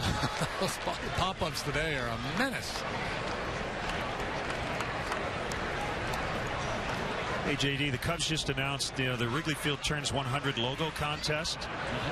And if you go to Cubs.com, you can check out the finalists. 1,200 fans, over 1,200 submitted designs for the Wrigley Field Turns 100 logo contest. So 4 favorites: Brandon from New Bremen, Ohio, Daniel from Chicago, Allison from Baltimore, Maryland, and Brad from Algonquin, and they all have really cool ideas. Are the 4 finalists. So go to Cubs.com between now and April 23rd. So you've got about a month to pick the best logo in your opinion as Wrigley Field turns 100 in 2014. It's the anniversary of Wrigley Field opening. Hard foul. This is the era of the public vote. Yeah, well, these uniforms today. Yeah, everything. You got a chance to vote on this, vote on that. Reality shows, American Idol, and all that stuff. There was one the other day where people were diving into the pool. A reality show. You see this? No. It's called Splash. And celebrities are they just train to dive. Greg Louganis teaches them to dive, and they jump in the pool. It's an elimination game. Not living until you've seen Louis Anderson. Oh, go off the I saw the video. 10-meter board, yeah. Pulling him out of the pool. Yeah. You can just give me the Cliffs Notes. That's what spring training is for some of these guys, right? It's a reality show. It's and who gets eliminated, and who survives, and makes the 25-man roster. Oh, yeah. Strike on Stacia.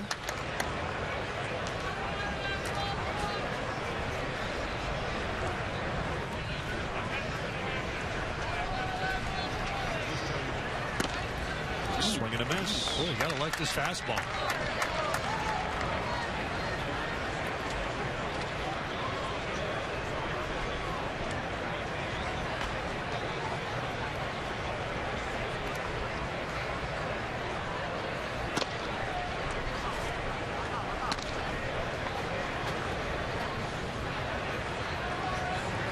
By the way, as we near the 9th inning in a tie, usually what happens is the 2 managers discuss how many pitchers they have left and how long the game might actually go. Called strike 3, Rondon. Very impressive. Quick 1-2-3, so we will head to the 9th. Tied at 1.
kind of kicking back on a beautiful spring afternoon in Arizona.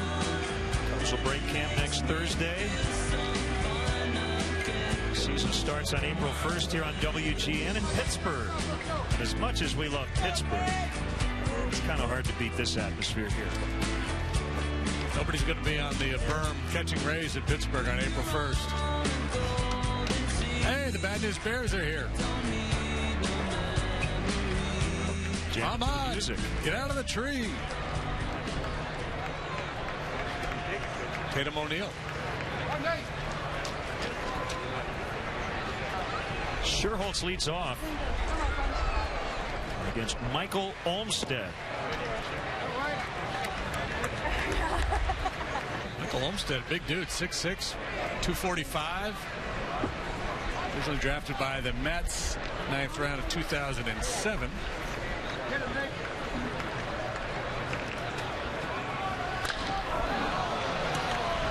Center, and Haniger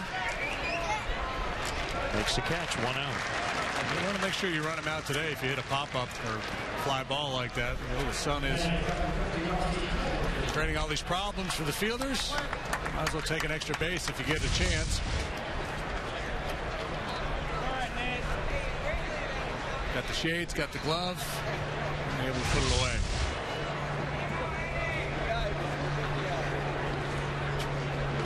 Steve Clevenger will hit, let's say for Castillo, but both Scott in the game and the pitcher's batting, or could be double switches. Let's just say Clevenger's hitting. Indeed he is. For whom I have no idea. Yeah. He's just taking a turn.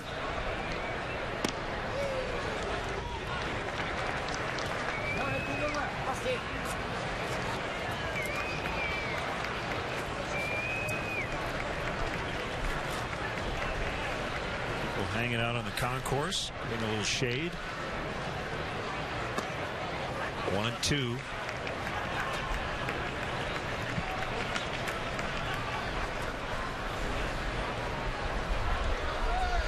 Right back here tomorrow. We'll be in Mesa, 3 o'clock Central. Angels and Cubs on WGN.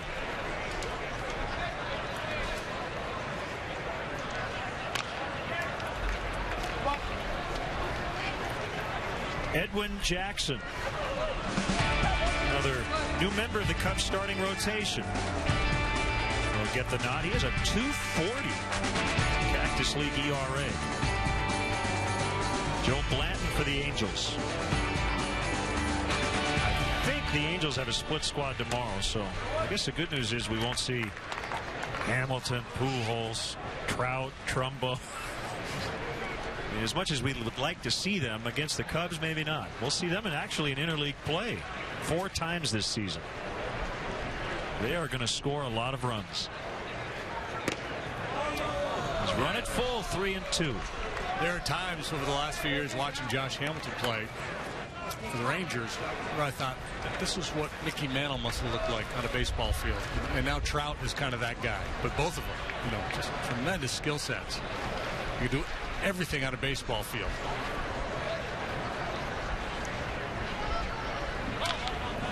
Clevenger stays alive. We'll get a healthy dose of the American League West. Cubs will play all 5 teams from that division, including the newest member, a team from Houston. Kind of weird, the Astros joining the American League West, but the other 4 teams train here. They're in Florida. And the Astros, I believe, see everybody in the NL Central this year. Yes. It's like they're breaking up with the NL Central, but not completely. They still want to see each other as friends. We'll still hang out. Good at bat. Clevenger with an opposite field base hit. Oh, how sweet was that approach for 2 strikes? This is a guy throughout his minor league career hit for a high average. He knows what he's doing in the batter's box. Struggled at the big league level last year. A guy who's hit everywhere he's been, and that's just a thing of beauty there.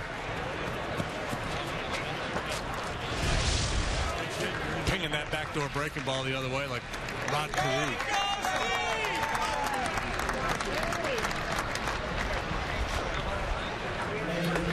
Tim Saunders, pinch running.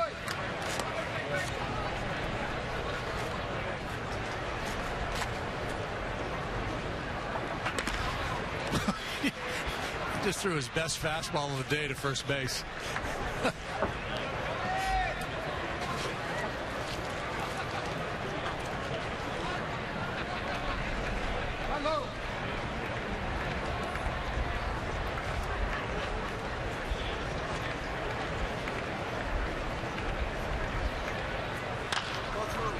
Ground. They will get only one. The shortstop Rivera had a lot of time, and he had to navigate around the runner. But that throw was nowhere near the target, and the inning is still alive. Now we'll take a look. Maybe trying to be a little too quick. He could have let the runner clear. Still had time to straighten up and throw an accurate throw across the diamond. Young guy, game speeds up a little bit for you. Overly anxious, perhaps. Come on, Bart.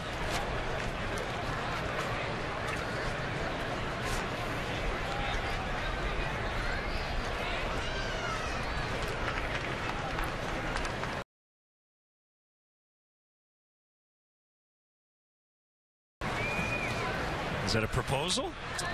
I think he caught a foul ball. Oh, okay. Could have gone either way. Yeah, you know, we didn't have the context of what happened prior to that. Who knows? That right there may grow into a proposal. It might, as Barney, it's a towering fly to deep left, and the Cubs lead 3-1, a 2-out, 2-run home.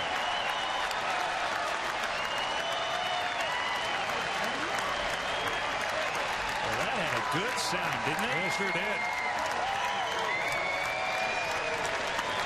No doubt about it. Talked earlier about Darwin Barney hitting down in the 8-hole and some of the challenges that go along with it there. It's just 2 outs, go up and get something you like to put a swing on it, and he goes deep. Nope. Missed his target by about 8 inches and paid the price.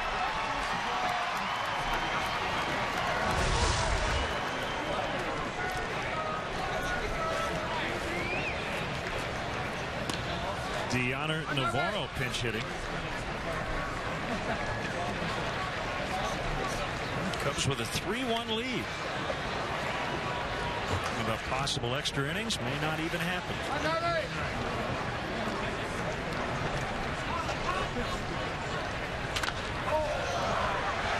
Well, and if that double play was turned, Barney would not have had an opportunity. Those little things can loom large.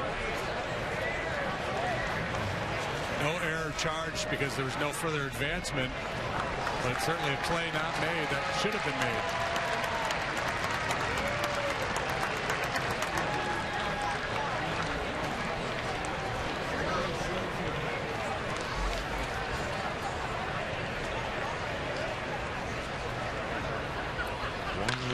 Pulled foul. I'm really impressed with Deanna Navarro. He has come into camp and a real positive energy. Knows he's going to be the backup. At this point, probably will get 45 to 55 starts behind Wellington Castillo. He's a switch hitter. He's a nice veteran presence behind the plate. Former All-Star with Tampa Bay a few years ago.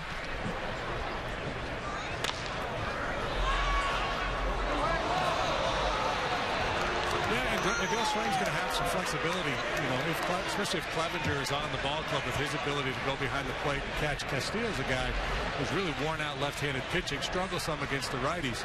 So Dale will have the ability to pinch hit. You know, he could use Navarro to pinch hit and keep him in the game. Use Clevenger, still have Navarro available. Sometimes if you have a catcher who's either a weak hitting catcher or susceptible to a righty or a lefty, you're a little bit hamstrung you don't feel comfortable pinch hitting for him. But if you've got a switch hitting catcher and a third catcher, you have a lot of options.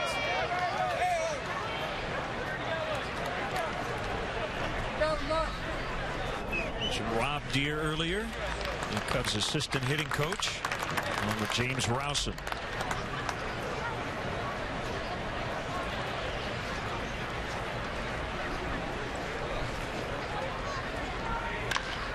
That one crushed to right. Deanna Navarro has liftoff. They've gone back to back with 2 outs. It's 4-1.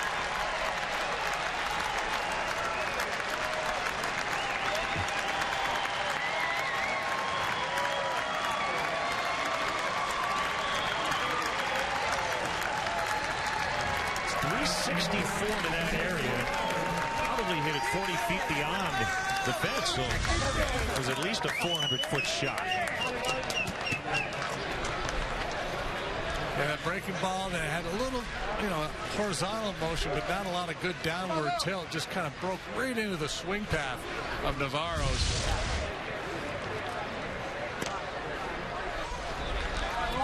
So the Cubs are closing in on the Mariners, depending on what they did today. That's home run number 43 for the Cubs. The Mariners came in with 46. Top all major league teams here in spring training.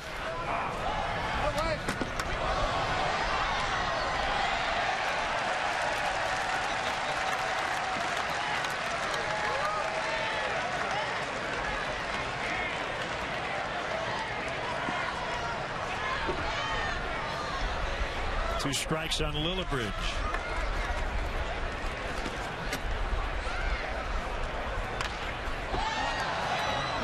Olmstead better be careful here too, because Lillibridge can hurt you. He's got a little more power than you think.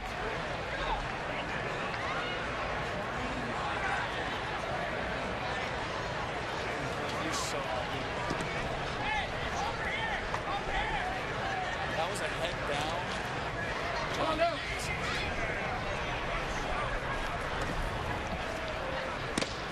Fastball missed up to make it 1-2. In 2011, Lillibridge hit 13 home runs and 186 at-bats for the White Sox.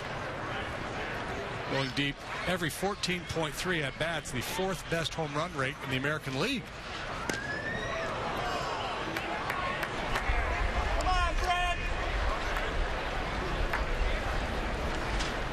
I believe that's Zach Putnam. From behind with the hair, you'd say it's Samardzija Russell.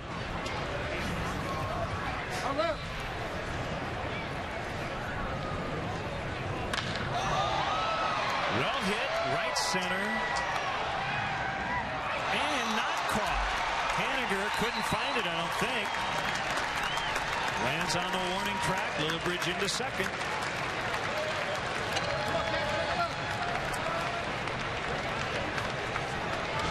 I think he had a hard time tracking this ball, kind of drifting toward it. Not really able to get a bead on it.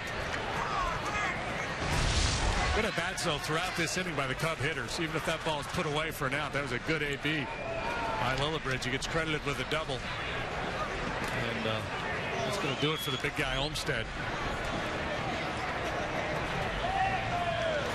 So with 2 outs, back-to-back homers, a double, and the inning still alive. The Cubs leading the Brewers 4-1 in the 9th.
Right-hander Josh Stinson is on for Milwaukee. They get the final out. It has been elusive here, as the Cubs have scored 3 times. Double play not turned. Home run, double. And now Stinson comes on. You saw his numbers from his brief time with the Brewers last year. That was after going 11-9 with their Double-A club at Huntsville.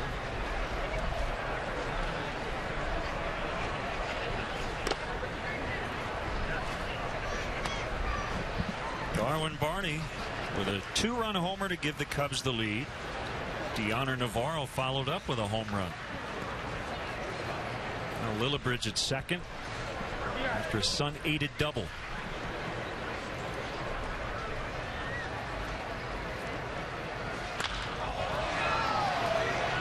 Haniger will come in, still battling the elements. This time he makes a catch, and that ends the inning. A 3 spot. The Cubs try to close them out when we come back.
Player of the game as Darwin Barney launches one with 2 outs in the 9th. 2-run homer to give the Cubs the lead. Budweiser, great times are waiting. Grab some buds. And another guy battling for a spot in the bullpen, right-hander Zach Putnam. Help his cause here with a nice clean 9th inning. Yeah, Zach's had big league time with the Rockies last year, a couple of appearances. In 2011, he pitched 8 times for Cleveland. Waiver claim by the Cubs back in November. Fastball, slider, split finger pitch are his offerings. Yadiel Rivera, the shortstop. 1 ball, no strikes.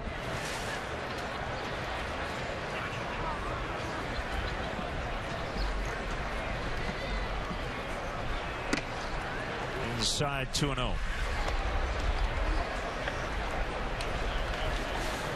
got a 3-run lead. Time to be aggressive. Throw him right over the heart of the plate. See how far you can hit it. Look. Slip there. 3-0.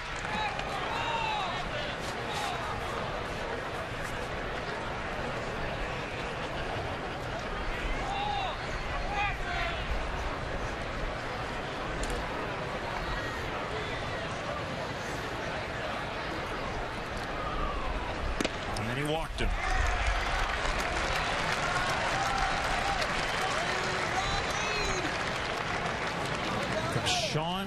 Halton.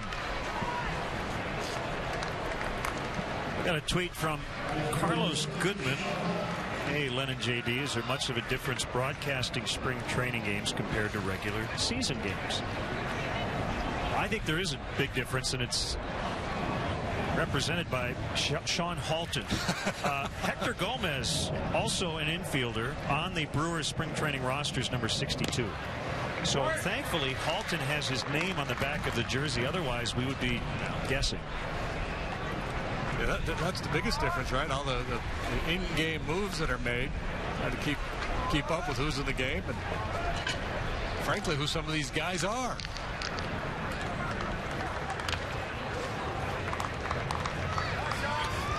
Yeah, opening day's always kind of a little bit of a shocker for the scorecard, because you look down in the 7th inning and you realize I haven't made any changes yet. Whereas here, by the 5th inning, you've already written in about 7 or 8 extra names.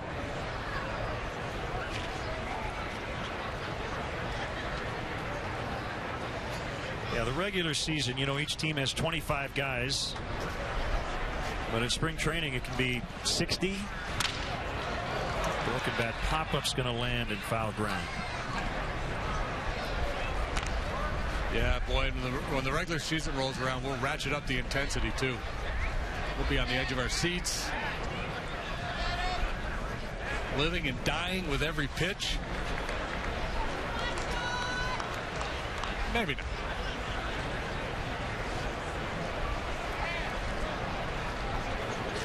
Yeah, it's hard to make it through 162 games if you live and die with every pitch.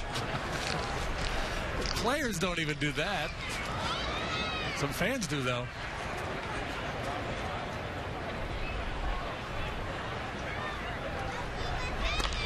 And the ground foul past Ed Cedar. That's the beauty of it, too. That's the great thing about baseball. People come at it from so many different perspectives. You know, there's the diehard fan that's locked in every game, lives and dies with their club, devours the box scores, reads everything they can online and in the papers. And then there are folks who just kind of check in from time to time, see how the home team is doing.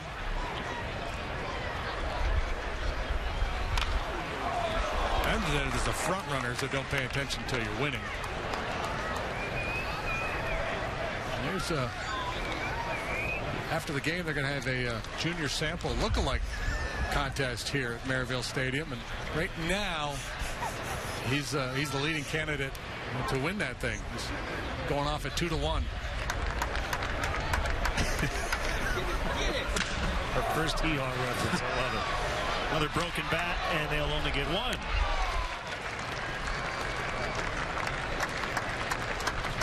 Yeah, broken bat. Took a little steam out of that ground ball. Would have been a tough double play to turn. 2 long throws from 3rd to 2nd to 1st. Well handled by Valbuena. Barney able to avoid taking the big hit down at second base.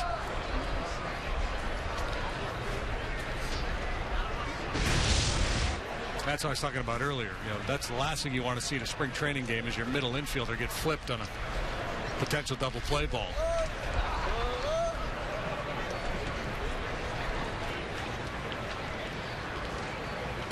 Dayton Buller.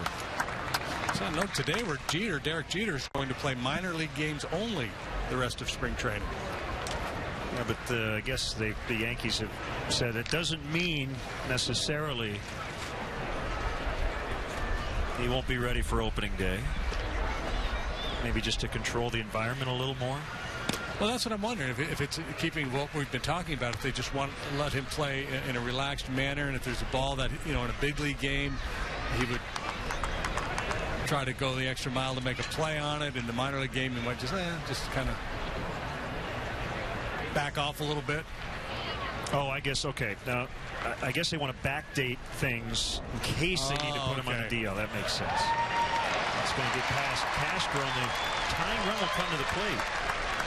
According to Story Newsday today, if they now play him in Grapefruit League action, they can't backdate a DL stint.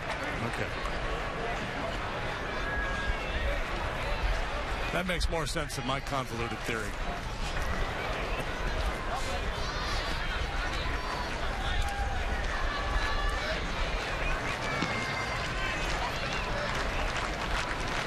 him a pitch away from getting out of it if he can get a ground ball at somebody.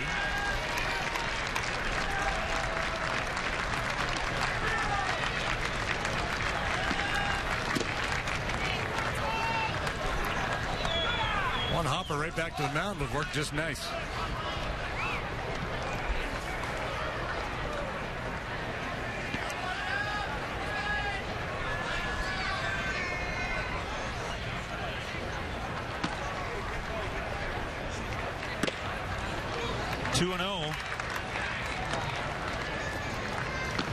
I believe that was the group who sang the national anthem today, and they did a really nice job.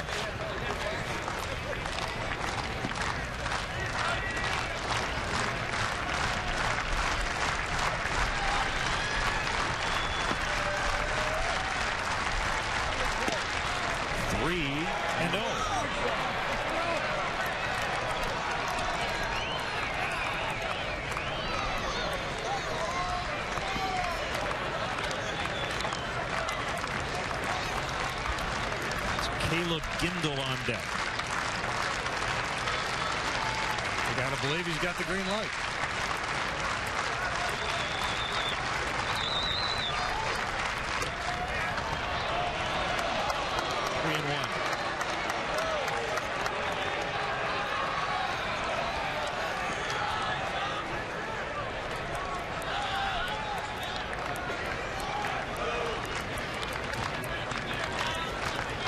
Look at the bat, ties this ball game. So if you're on the mound, you're just trying to stay away from that. Good fastball down and away. Outer third and down. Pretty safe spot to go. He's up. That was dangerous.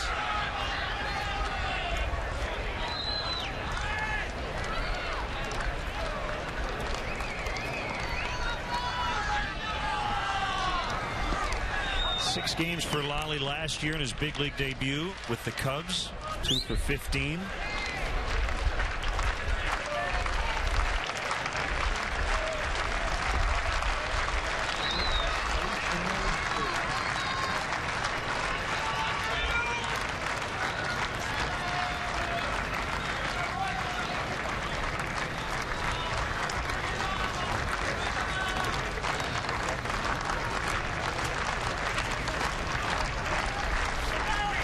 Comes a payoff. Deep left center, Soriano tracking and catching on the warning track. Halton will tag. Nicely done by Soriano.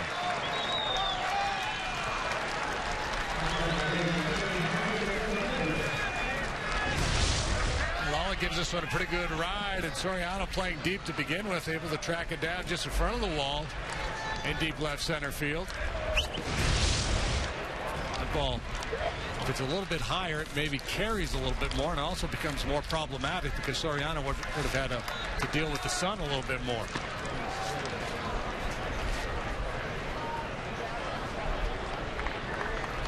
So 2 outs. First and third, and Gindle swings and misses.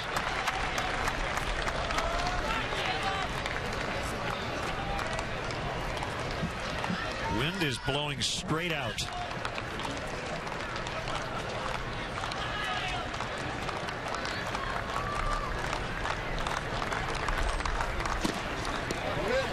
A bit away.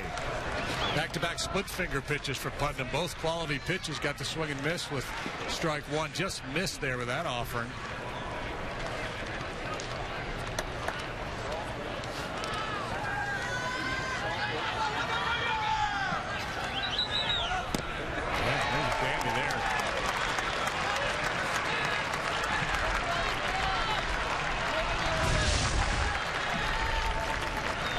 Like that splitter's his go-to pitch against left-handed hitters.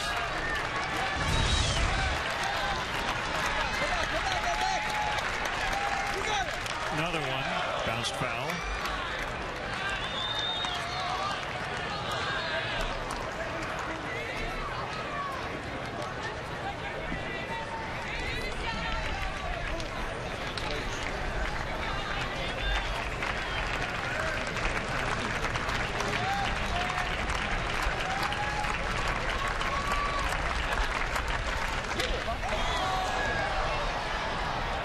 Well, they're making him work here in the ninth. Hasn't given up a run, but that leadoff walk going to set up the inning.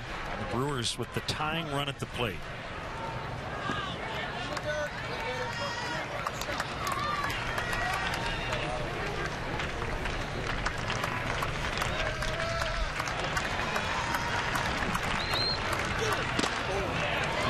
Into the bite. The Cubs fans here remember the call on Rizzo earlier in the ball game. It was about as much of a swing as Anthony took right there. Probably go back to that splitter now after the show me fastball up. It's outside. He's working on it.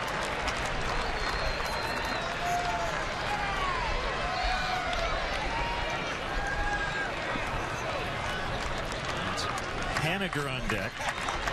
Mitch Haniger.